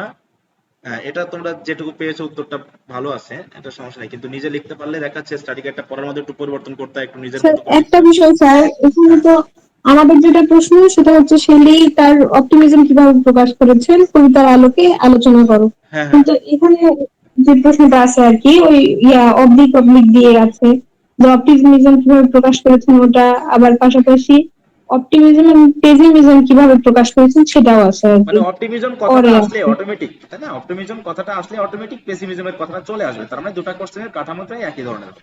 বুঝতে পারছো? তাহলে কি পেসিমিজমের বিষয়টা আমরা তুলে ধরবো না হ্যাঁ হ্যাঁ, তখন অবশ্যই অবশ্যই। অপটিমিজমের কথাই শুধু পেসিমিজম, বলবো? পেসিমিজমটা তুলে না ধরলে তো অপটিমিজমটা তুমি প্রকাশ করতে পারবে না। বুঝতে পারছো? আচ্ছা স্যার, ঠিক আছে। কারণ যখনই অপটিমিজমের কথা আসবে, অটোমেটিক পেসিমিজমের কথা চলে আসবে। এটা হচ্ছে ব্যাপার। আজ তাহলে আমি একটু দেখি। স্যার স্যার হ্যাঁ বলো। হুম। স্যার আমি প্রথমে একটু স্ট্যাটিক এর হেল্প নিচ্ছি, এরপরে নিজের মতো করেই লিখছি। আচ্ছা আচ্ছা। আম, নাইমা, তাই তো? হ্যাঁ। আচ্ছা হ্যাঁ, যতটুকু চেষ্টা করবা, যেহেতু স্টাডি গাইডটা এই কোশ্চেনটা মোটামুটি খারাপ নাই, ভালোই আছে। লিখতে পারলে ভালো একটা ইয়ে আসবে, কিন্তু তারপরেও আমরা যেহেতু শিখছি, একটু হেল্প নিয়ে নিজের মতো করে দু একটা লাইন চেঞ্জ করা, তারপরে হচ্ছে তোমার কারণ এখন তো তোমরা একদমই ফ্রি হ্যান্ড রাইটিং এর অবস্থানে নেই, তাই না? ফ্রি হ্যান্ড রাইটিং এর অবস্থানে নেই বিধায় একটু প্রবলেম গুলো হচ্ছে। আস্তে আস্তে এটা ডেভেলপ করে ফেলবা। তারপরেও যদি এখন এই প্র্যাকটিসটা না করা হয়, তাহলে কিন্তু কখনো ডেভেলপমেন্টটা আসবে না। দেখা যাচ্ছে তোমার অনার্স মাস্টার শেষ হয়ে যাবে, কিন্তু তুমি একটা ফুল কমপ্লিট সেন্টেন্স লিখতে পারবে না, এই একটা সমস্যা হয়ে যাবে। আচ্ছা, আমি যেটা বলছিলাম, শেলির কিন্তু ই বানানটা মাঝে মাঝে ছুড়ে যাবে। হ্যাঁ, তোমার ক্ষেত্রে তাই ঘটনাটা ঘটেছে। কার এটা বলো তো? মাহবুব হাসান। জি স্যার। হ্যাঁ, মাহবুব হাসান। হ্যাঁ, দেখো শেলির এই যে ইটা কিন্তু ছুড়ে গেছে। হ্যাঁ, আচ্ছা।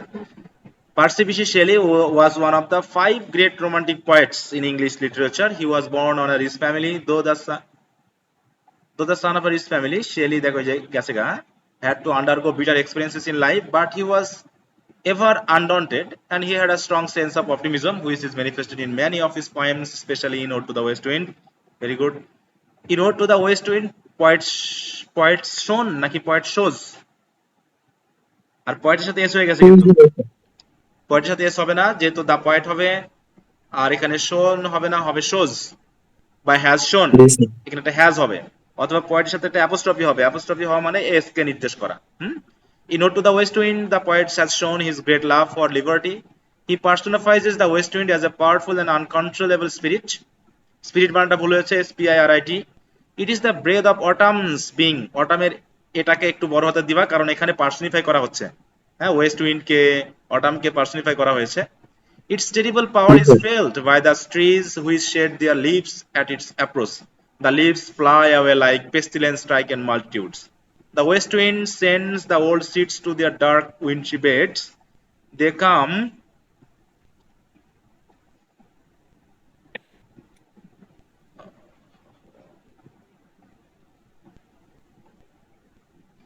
they come it, এটা কি পরবর্তী সেন্টেন্স? না স্যার, এটা না স্যার। They এটা come to sir life to again, তাই না? লাইফ হ্যাঁ, again. they come to life again in the spring season. In this way, the west wind acts not only as despair but as a preserver as well. In the second stanza, poet says that the west wind is not powerful at the earth. It is powerful not only দিবা, not only powerful at the earth, it is also powerful in the sky. ও আচ্ছা, it is powerful in the sky also. The west wind carries loose clouds that appear to have fallen from the sky.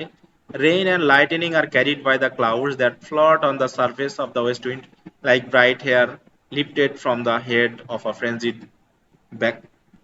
আচ্ছা এইখানে ব্যাকটা বা এই যে বানানটা ভুল আছে মনে হচ্ছে furthermore the west wind is the dirge of the dying year with the final night being the doom of a large storm vaulted with all the west wind's aggregated strong strength, as seen in rain, lightning, and hailstorm. In the stranger poet described the west wind's power in the sky. আহ, আমার মনে হচ্ছে কোশ্চেনটাতে আনসারটাতে কেমন হচ্ছে মাহবুব Hasan? Sir আমি মূল উদ্দেশ্য থেকে sir সরে আসছি স্যার। হ্যাঁ তুমি আসলে তোমার আমাদের অপটিমিজমের যে ব্যাপারটা সেটা তুমি না মানে ইয়া না করে তুমি প্রথমে ওয়েস্ট উইন্ডের যে পাওয়ার নেচারের উপরে বা বিভিন্ন পার্টের উপরে সেটা বর্ণনা করা বেশি হয়ে গেছে। হ্যাঁ এখানে তুমি জি আনতে স্যার। পারো একটা এই বিষয় হিসাবে যে এত বেশি বর্ণনা না করে, যেমন ওয়েস্ট উইন্ড কি করে পাতাগুলোকে উড়িয়ে নেয় কিন্তু ফলগুলোকে মাটির নিচে জমা করে রাখে যাতে পরবর্তীতে সেগুলো আবার নতুন হোপ নিয়ে নতুন গাছ জন্মাতে পারে। সেরকমটা ইন্ডিকেশন তুমি শেলির সাথে মেলাতে পারো যে তিনি এখানে হয়তো ডিস্ট্রাকশনের কথা বলছেন। এই ডিস্ট্রাকশন বলতে তিনি কিন্তু পৃথিবীকে ধ্বংস করার কথা বলেননি বা হচ্ছে সামাজিক যে ভালো গুণগুলো আছে সেগুলো ধ্বংসের কথা বলেননি, বরং তিনি বলেছেন যে সামাজিক যে অনাচারগুলো আছে, অত্যাচারগুলো আছে, খারাপ দিকগুলো আছে, ক্রিমিনাল অ্যাক্টিভিটিস গুলো আছে, করাপশন গুলো আছে, সেইগুলোকে ধ্বংস করার মাধ্যমে তিনি ওই সময়ে হয়তো ওই ধ্বংসের সাথে যে ভালো দিকগুলো আছে, গুড কোয়ালিটিস গুলো আছে, সেইগুলোকে হয়তো তিনি কিছুটা ওই সিডের মতো করে তারা জমে রাখতে চাচ্ছেন পরবর্তীতে নতুন আশাবাদকে ব্যক্ত করার জন্য। এই ক্ষেত্রে যেতে পারো কারণ এখানে তোমার বর্ণনাটা বেশি হয়ে গেছে হচ্ছে এই ওয়েস্ট উইন্ডের পুরো কাহিনী, মানে তুমি স্ট্রেঞ্জার গুলোকে বেশি বর্ণনা করে ফেলেছো, হয়তো বা দেখা যাচ্ছে মেইন কথাটুকু তখন কম হয়ে যাবে। বুঝতে পারছো? তা দেখো এই যে জি স্যার। শেলির যে বানানটা এটা আমি আবার বলছি ঠিক করে নিবা প্রত্যেকবারই। এখানে তুমি আসলে ওই কাজই করেছো, একদম পুরো আলোচনা এসেছে ফোর্থ স্টেঞ্জাতে গিয়ে পয়েন্ট এস্টাবলিশ আ connection between his own personality.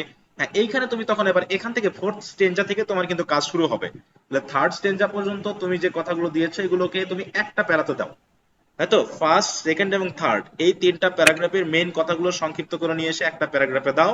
তারপরে হচ্ছে ফোর্থ স্টেঞ্জাতে মানে তার পরবর্তী প্যারাগ্রাফে এসে ফোর্থ স্টেঞ্জা থেকে তুমি একটু সম্পর্কটা তৈরি করে দাও, তাহলে একটা কানেকশন চলে আসবে। হুম, জি তাহলে স্যার। আমরা একটু পড়ে নিই। In the fourth stanza, the poet here establishes a connection between his own personality and that of the west wind. He remembers his childhood when he was as fast, energetic, uncontrollable as the west wind. In his youth, he could outrun the west wind and accompany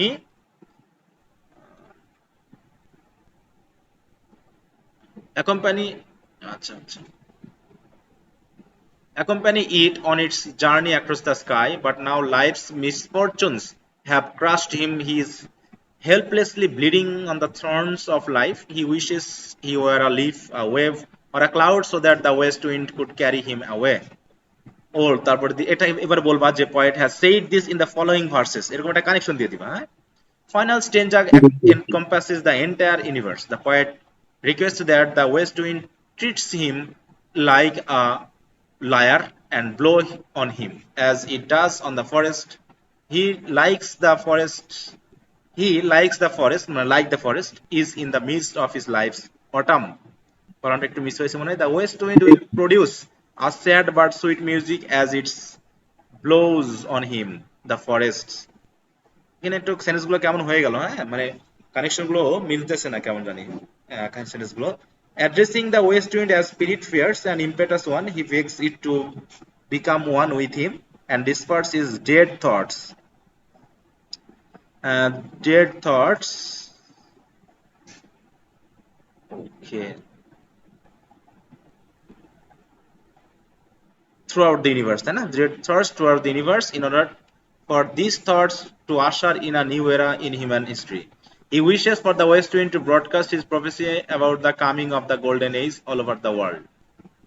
If winter comes, can spring be far behind? He believe বানানটা ভুল হয়েছে, BELIEV, in the perfectibility of human nature and his belief, এবার আবার নাউনটা believe ঠিক আছে, in a golden age for humanity. From the above discussion, we can say that optimism is the very breath of the poem. The last line, if winter comes, can spring you far behind, strikes a note of strong and profound optimism. The whole poem is conceived in optimism, and from the beginning, everything is brought to bear on concluding line.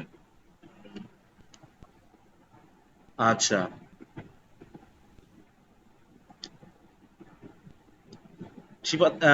মাহবুব, তুমি বুঝতে পেরেছো তো সমস্যাটা কোন জায়গায়? জি sir. একটু আলোচনাগুলো মানে অন্যগুলো একটু বেশি আলোচনা হয়ে গেছে, শেষের দিকে কিছুটা এসেছে, কিন্তু সেন্টেন্স গুলো একটু মনে হচ্ছে কাটা কাটা মনে হচ্ছে। এইগুলো তুমি একটু আবার একটু খেয়াল করবা, মনে থাকবে তো? জি স্যার। আচ্ছা, এটা কি কোনো জায়গা থেকে সরাসরি নিয়েছো, না তুমি একটু নিজে ইয়া করছো, অ্যাডজাস্টমেন্ট করার চেষ্টা করছো? স্যার সামারি গুলো স্যার অনলাইন থেকে স্যার আপনি দেখছিলাম স্যার, আর ওই আ- ইন্ট্রোডাকশন স্যার ওই যে কনক্লুশনটা স্যার নিজে থেকে করা স্যার। আচ্ছা আচ্ছা, ঠিক আছে। হ্যাঁ, তাহলে ওইখানে যেহেতু পুরো আমার অপটিমিজমের সাথে লিঙ্ক রেখে যতটুকু প্রয়োজন ততটুকুই আনতে হবে, তার জন্য একটু চেষ্টা করবা যে ওইখানে যেগুলো বাড়তি প্রথম দিকে আলোচনা হয়েছে একটু কমায় নিয়ে আসতে, মনে থাকবে? জি স্যার। আচ্ছা আচ্ছা। স্যার একটু লেন্থ বাড়ানোর জন্য স্যার আর কি বেশি করে লেখা হ্যাঁ, লেন্থ বাড়ানো, দরকার। তোমার একটা জিনিস খেয়াল রাখবা যে খুব বেশি লেন্দি করতে হবে তা কিন্তু নয়, তুমি মূল তথ্যটা উপস্থাপন করবা। এর চেয়ে বেশি লেন্দি করতে গেলে স্যার বিরক্ত হবে এবং দেখা যাচ্ছে তোমার মার্ক কমে আসতে পারে আবার, মনে থাকবে?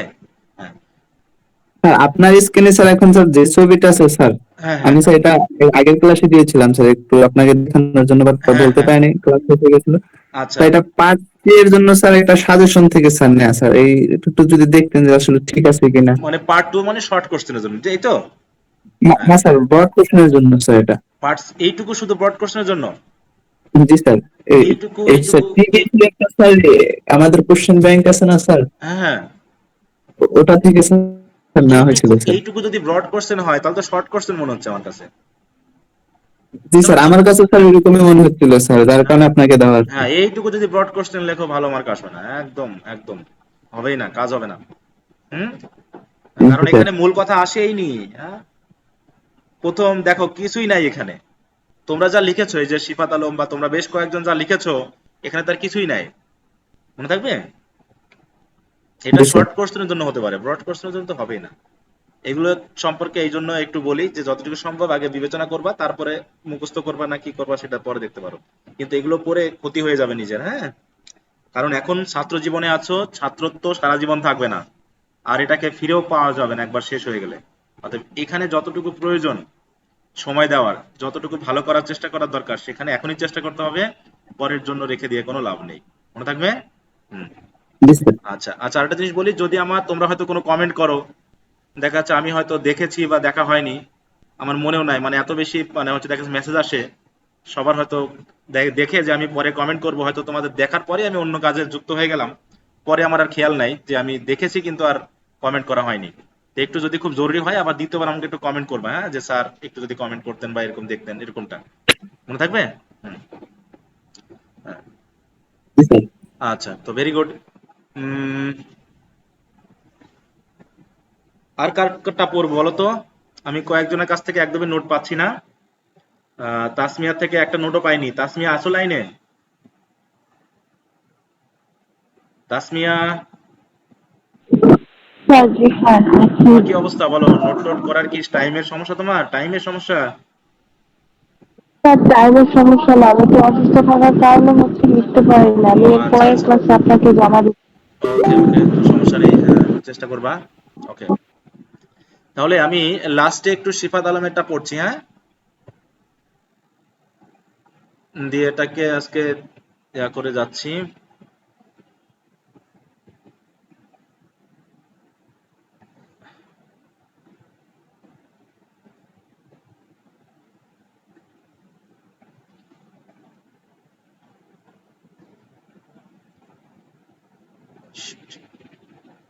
আচ্ছা, আমি একটু ডাউনলোড করে নিই।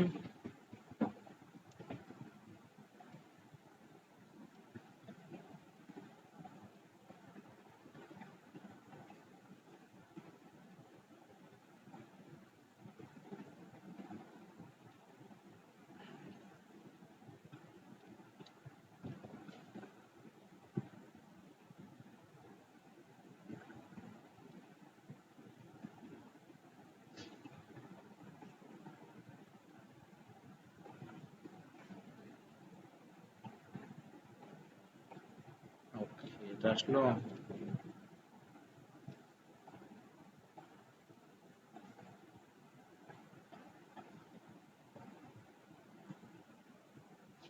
আচ্ছা, একটু মনোযোগ দিয়ে শোনো, ধৈর্য ধরে শুনবা সবাই।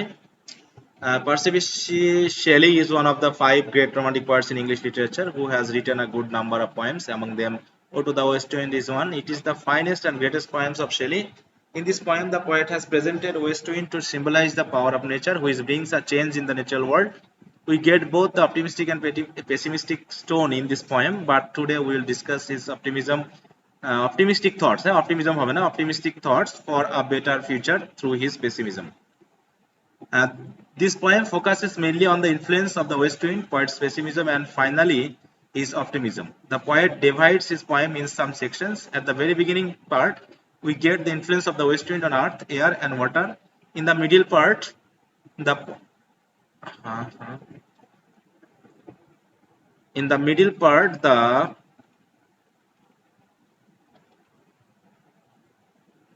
poet becomes disappointed when he compares himself to the west wind. Here we get the pessimistic tone of the poet, but the poem ends on a strong note of optimism.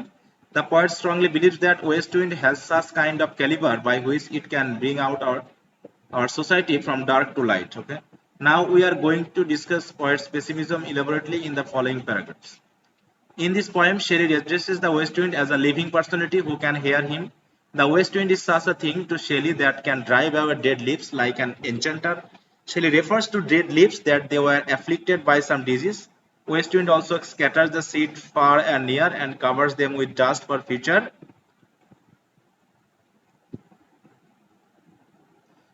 vegetation. It is the impact of the west wind in this earth. The west wind creates an agitation in the air which plays a great role to move the clouds. As a result, the west wind causes significantly sky disbalances that results in lightning, rain, and thunder.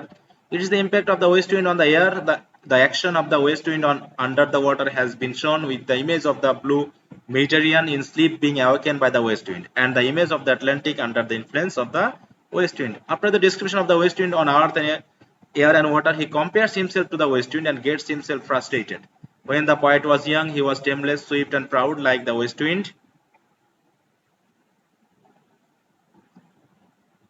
At that time, it was not difficult task for him to vie with the west wind in his speed. But the worries and miseries of his life have proved too much for him and have made him tame and weak. So he had requested to west wind in such way, "O lift me dash dash." He requested the west wind to give him some help and lift him as a cloud, a wave, a leaf. He was very much oppressed by the hardship of the world, and he wants some to support him. As Shelley seeks help from the west wind for his current condition, this is why he is pessimistic here. But he still did not give up hope. He has showed his optimistic thoughts in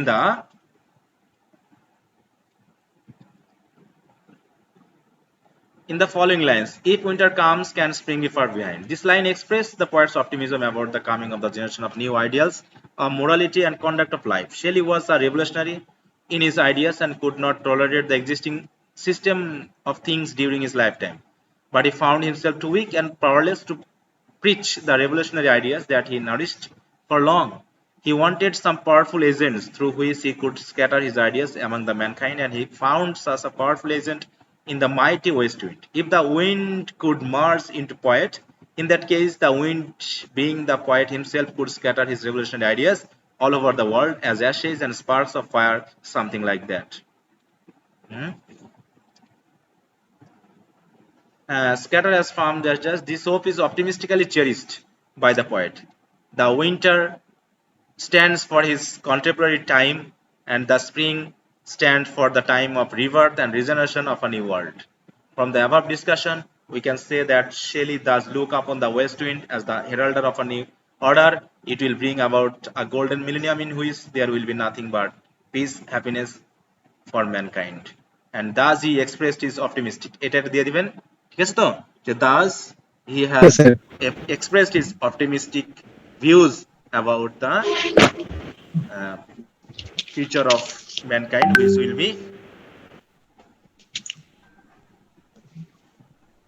will be new. So thus he has হ্যাঁ, expressed his optimism optimism about the future. about the future, তাই না হ্যাঁ, sir? About the আচ্ছা okay sir. হ্যাঁ, তো আমি যেটা চেয়েছিলাম তুমি এখানে সেটা অ্যাড করেছো, সেটাকে আলোচনা করার মাধ্যমে স্প্রিংটা কি নির্দেশ করছে বা উইন্টারটা কি নির্দেশ করছে এটা তুমি দিয়েছো। আহ, আর আরেকটা জানি কি মনে করলাম। আচ্ছা, আর এখানে উইন্টার স্ট্যান্ডস ফর কন্টেম্পোরারি মানে কি? হ্যাঁ বলো বলো কোনটা। Winter stands for contemporary time. আচ্ছা, কন্টেম্পোরারি টাইম মানে হচ্ছে তার বর্তমান সময়, সমসাময়িক সময়, ঠিক আছে তো, প্রেজেন্ট টাইম যেটা বলতে চাচ্ছি, মানে প্রেজেন্ট টাইমে সে কি অবস্থানে রয়েছে, হতাশ, তাই না? যে at present time, that is in his lifetime, he has got only sorrowfulness, then hopelessness, weakness, এই বিষয়গুলোকে উইন্টার বোঝাচ্ছে। শীত মানেই সাহিত্যের ক্ষেত্রে আমরা খেয়াল করব, শীত মানে হচ্ছে খারাপ দিন, আর স্প্রিং মানে হচ্ছে ভালো দিন। হ্যাঁ, আর অন্যদিকে the spring stand for the time of রিভার্থ and regeneration of a new world. তো এইভাবে দেখিয়েছো, ভালো হয়েছে। আমি যেন কি একটা মনে করলাম পড়তে পড়তে, দ্রুত পড়লাম কিন্তু ভুলে গেলাম। আচ্ছা, প্রথম দিকে একটু আছে,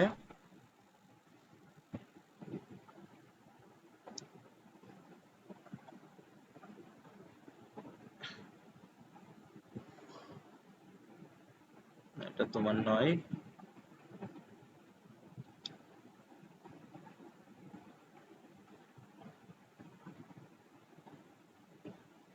আচ্ছা, এখানে হ্যাঁ, এই জাতীয় কমেন্ট গুলো পরীক্ষা আপাতত লিখবে না। হ্যাঁ, now we are going to discuss points optimism elaborately in the following paragraphs. এই now we are going to দরকার নেই, এটাকে প্যাসিভে দিবা, ঠিক আছে তো? Okay. এটাকে প্যাসিভে দিবা যে the poet's optimism is going to B discussed elaborately in the following paragraphs, ঠিক আছে তো? হ্যাঁ, এই জাতীয় জিনিসগুলো একটু প্যাসিভে দেওয়ার চেষ্টা করবা। তারপরে Okay sir. হ্যাঁ, মোটামুটি চলবে এখানে, ভালোই হয়েছে, খারাপ হয়নি। তাহলে দুইটা সমন্বয়ে আমি দেখলাম যে ওদিকে একটা স্টাডি গাইডের একটা আনসার পেয়েছি, আর এখানে তোমারটা পেলাম। এই দুটা মিলে বলবো যে স্টাডি গাইডেরটাও খারাপ নেই, মোটামুটি আলোচনা আছে সুন্দর, তোমারটাও এখানে সুন্দর হয়েছে। এখন এই দুটার মধ্য থেকে তোমাদের যেটা ভালো লাগবে তোমরা সেটা নিতে পারো, ঠিক আছে তো? এই দুটাকেই আমি তাহলে শেয়ার করে দিব। একটা হচ্ছে নিতু যেটা লিখেছে, বা স্টাডি গাইড যেহেতু তোমাদের সাথে থাকতে পারে, আবার এই এই কথাগুলো তোমরা এনেছো, সুন্দর আছে। আর স্যার দুইটাই দিয়েন স্যার। হ্যাঁ, দুটা দিয়ে দিব। আর মাহবুব হাসানের বলছিলাম যে প্রথম অংশটুকু একটু বেশি আলোচনা হয়ে গেছে। হ্যাঁ, যেমন আমি যেটা বলছিলাম যে সিফাত আলম একটা প্যারাগ্রাফে হয়তো সবগুলো আলোচনা করেছে, তাই না? এটা জি ওয়েস্ট স্যার। উইন্ডের যে কথাটা তুমি কিন্তু একটা প্যারাগ্রাফে আলোচনা করেছো, মনে হয় এটা হচ্ছে থার্ড প্যারাগ্রাফে, মানে সেকেন্ড প্যারাগ্রাফে বডির, এই তো? হ্যাঁ স্যার, হ্যাঁ স্যার, হ্যাঁ স্যার। হ্যাঁ, কিন্তু ওই মাহবুব হাসানের ওই জিনিসটা হয়ে গেছে কি, তিনটা স্ট্রেঞ্জার, মানে পুরো তিনটা আলাদা আলাদা প্যারাগ্রাফ হয়ে গেছে, মানে একটা একটা মানে লেন্দি একটা ডিসকাশন এসে গেছে। ওটা অত দরকার নেই, ঠিক আছে মাহবুব? জি স্যার, বুঝতে পারছি স্যার। হ্যাঁ, তাহলে দেখো এগুলো কয়েকটা কোশ্চেন এমনি রিডিং পড়লেই তোমাদের মধ্যে কিন্তু একটা ধারণা চলে আসবে যে আসলে কোথায় পরিবর্তন করা লাগবে, কি জাতীয় পরিবর্তন করা লাগবে, এগুলো চলে আসবে। তো তাহলে স্যার এই স্যার আর একটা, হ্যাঁ বলো। আচ্ছা মাহবুব ভাই আগে শেষ করুন, তারপর আমি আচ্ছা বলতেছি। মাহবুব বলো।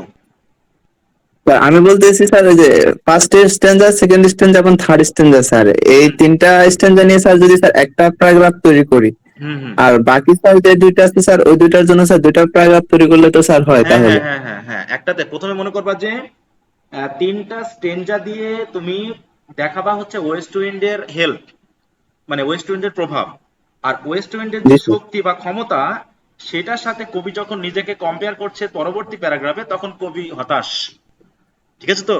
অপটিমিস্টিক নয়, জি স্যার। পেসিমিস্টিক হয়ে যাচ্ছে যে আমার সেই শক্তি নেই, তুমি তোমার যেমন প্রভাব রয়েছে, তুমি খারাপ জিনিসগুলো উড়িয়ে নিচ্ছ, ভালো জিনিসগুলো ভবিষ্যতের জন্য রেখে দিচ্ছ, আমার তো তার এক চুলো ক্ষমতা নেই, ঠিক আছে তো? আমি তো পুরো জীবনের এই যে ঘটনা, এই জিনিসগুলো আমাকে একদম দুর্বল করে ফেলেছে, কিন্তু আমি একসময় তো এরকমটা ছিলাম, তোমার মতোই ছিলাম, আমি সহজে মানতাম না, ঠিক আছে তো? এইটা জি স্যার। তারপরে হচ্ছে, তাহলে এটা গেল পেসিমিস্টিক আইডিয়া, তোমার দ্বিতীয় পরবর্তী প্যারাগ্রাফে আসবে।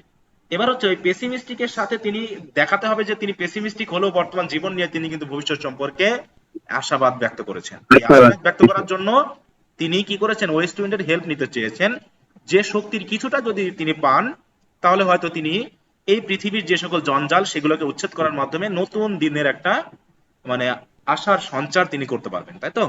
New hope he make for the next generation, এরকম আর কি। আর এই ক্ষেত্রে ওয়েস্ট উইন্ডের হেল্প দরকার, ঠিক আছে, কারণ তার পক্ষে পুরোপুরি শক্তি দিয়ে এই জিনিসটা পরিবর্তন করা সম্ভব নয়। তারপরে তুমি দেখবা যে কিন জাতীয় স্ট্রংলি তিনি বলেছেন যে কেমন ভাবে সম্ভব যদি ফরেস্টের মতো করে, তাই না, তাকে যদি লায়ার হিসেবে ব্যবহার করতো। এইরকম তুমি দেখাবা যে ওয়েস্ট উইন্ডের কিছুটা প্রভাব যদি তিনি পান তাহলে হয়তো ভবিষ্যতে, তাই তো, এই যে উইন্টার কাটিয়ে নতুন স্প্রিং হয়তো তিনি নিয়ে আসতে পারবেন। এইভাবে দিলে পরে দেখা যাচ্ছে যে একটা স্বাভাবিক একটা ফ্লো কিন্তু চলে আসছে, ঠিক আছে তো? তাহলে ওখানে তুমি অলরেডি 3টা প্যারাগ্রাফ পেয়ে যাচ্ছ, মোট 5টা প্যারা কিন্তু তোমার হয়ে যাবে। বুঝতে পারছি কি? জি স্যার, জি স্যার, বুঝতে পারছি। আদিবা জেরিন, লাইনে আছো? আদিবা জেরিন, আচ্ছা পাচ্ছি না। তো আশা করি কোশ্চেনটা আলোচনা স্যার যেহেতু স্যার আমরা করলাম, স্যার হ্যাঁ। এই যে আমি বলতে চাচ্ছিলাম একটা বিষয় স্যার। আচ্ছা বলো, হ্যাঁ। স্যার স্যার ওই যে আমি প্রথমে ইন্ট্রোডাকশনে স্যার একটা লিখছি, but today we will discuss, আমি যে এখানে টুডে ইউজটা করছি, এটা কি স্যার সমস্যা হবে নাকি আবার? আচ্ছা আচ্ছা আচ্ছা আচ্ছা, আমি একটু দেখি। আপনি একটু দেখেন তো। হ্যাঁ, আমি এটা নিয়ে একটু দ্বিধাদ্বন্দ্বের মধ্যে ছিলাম, তবু আমি লিখছি আর কি ওভাবে। এই যে স্যার শেষের ও দিকে, আচ্ছা বাট আচ্ছা, টুডে। ঠিক আছে, ওই যে বললাম, হ্যাঁ, এটাও আমার কথা ছিল যে এই জাতীয় কথাগুলো আমরা সরাসরি নিয়ে আসবো না, ঠিক আছে তো? ওকে স্যার, হ্যাঁ, ওকে স্যার। এই যে but today we will discuss, এই we will discuss, we are going to discuss, এই কথাগুলো তো আমরা স্যার তাহলে ইট উইল বি ডিসকাসড এভাবে হ্যাঁ দেব হ্যাঁ স্যার? সেম। Shelley's optimism বা optimistic thoughts or ideas for the better future is going to be will be discussed, discussed. হ্যাঁ, ফলোইং লাইন বা এরকম কিছু দিয়ে দিব, ঠিক আছে? ওকে স্যার, ওকে ওকে স্যার, ওকে। এগুলো দিব না, এইভাবে একটা মানে ইনফর্মাল হয়ে যায়, ঠিক আছে তো? তোমাকে উপস্থাপনগুলো ফর্মালি করতে হবে, কিছু কিছু সময় প্যাসিভ ওকে স্যার, সেন্সটা তোমাকে ফর্মাল একটা সেন্স দিবে। Okay sir. আচ্ছা, তো বেশ আলোচনা হলো এটা নিয়ে। আশা করি তোমাদের ভিতরে একটা ধারণা চলে এসেছে, বিশেষ করে তামান্না বিল্লাহ। এখন তুমি বলো, তুমি বিষয়টা বুঝতে পারছো কিনা যে কি আনতে হবে আর জি কি স্যার, করতে হবে? বুঝতে পেরেছি। এখন শুধু ওই যে লিখতে হবে আর কি, না লিখলে তো এমনি হ্যাঁ অনেক হ্যাঁ, কিছু হয়তো ভাবতেছি, আচ্ছা কিন্তু তাহলে আমি লেখাতে না যে আর হুম হুম, আসলে হবে না। আচ্ছা তাহলে এখন ওটা শেয়ার করে দিব, তোমরা দুইটাই শেয়ার করবো, স্টাডি গাইড থেকে হেল্প নিতে পারো, স্টাডি গাইডটা খারাপ নেই বলতে দেখলাম, শুধু একটু কোটেশন টোটেশন একটু একটু দিয়ে একটু আলোচনা করলেই ওটা চলে আসবে ভালো, হ্যাঁ। তো নেক্সট কোশ্চেনের জন্য আমি দিতে যাচ্ছি হচ্ছে, নেক্সট কবিতা কি আছে বলো তো আমাদের? টু অটাম মনে হয়। আচ্ছা, দেখছি।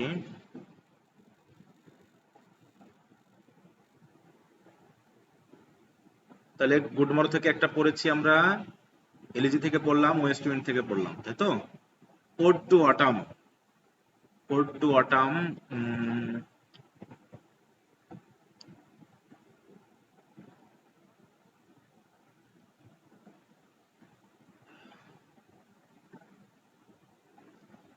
আচ্ছা, আমি হোম বেরিয়াল থেকে একটা কবিতা প্রথমে দিতে যাচ্ছি, হোম বেরিয়াল থেকে, ঠিক আছে? Home okay sir. বেরিয়ালের 2 নম্বর কোশ্চেনটা সবাই একটু দেখবা, হোম বেরিয়ালের 2 নম্বর কোশ্চেনটা। এটা আছে, এটা তোমরা আগামী দিনের জন্য তাহলে রেডি করে ফেলো, ঠিক আছে?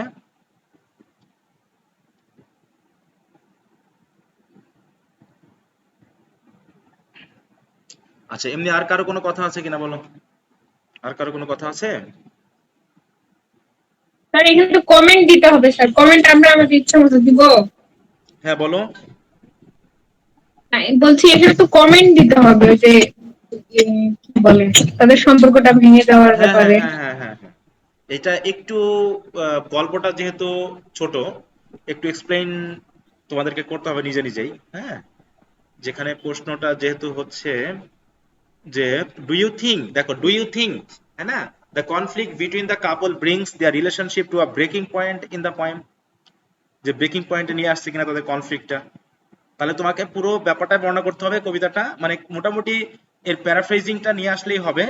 তারপরে শেষে গিয়ে তোমরা কমেন্ট করবে যে আসলে শেষের যে অংশটুকু, শেষের যে অংশটা, শেষের যে 2-4টা লাইন, এখানে দিয়ে তুমি কি বুঝলা যে ব্রেকিং পয়েন্টে গেছে কিনা, নাকি সমঝোতায় এসেছে, এটা তুমি আসলে সমঝোতায় পৌঁছাতে পারছো কিনা বা পৌঁছানো গেছে কিনা, এই জাতীয় কিছু কমেন্ট দিবা যে আমরা আসলে বুঝি নাই যে সমঝোতায় গেছে কিনা, তবে মনে হয়েছে এটা একটা ব্রেকিং পয়েন্টই। হুম, এই ব্যাপারগুলো এখানে একটু অ্যাড করে দিবা। তারপরে একটু পড়ে নাও, একটু ইয়া করো, তারপরে তো আমরা আলোচনা করবো নেক্সট ক্লাসে। আচ্ছা, তো আর কারো কোনো কথা? আচ্ছা, যদি কোনো কথা না থাকে তো আজকের মতো শেষ করছি। বাকি ইয়াগুলো আমি শেয়ার করে দিব তোমাদেরকে। আচ্ছা, তো সবাই ভালো থাকো। পরবর্তী শনিবারে আবার দেখা হবে। শনিবার তো নাকি রবিবার? রবিবার না? অতএব তোমরা স্যার যদি রবিবার। সময় পাচ্ছ তাহলে এই পুরো আগের কোশ্চেনগুলো রেডি রেডি করে ফেলো, আর আজকের কোশ্চেনটা নিয়ে তোমরা ইয়ে করো, হ্যাঁ, পড়াশোনা করো। আচ্ছা, ঠিক আছে, সকলে ভালো থাকো। Bye. Good night sir. Okay, good.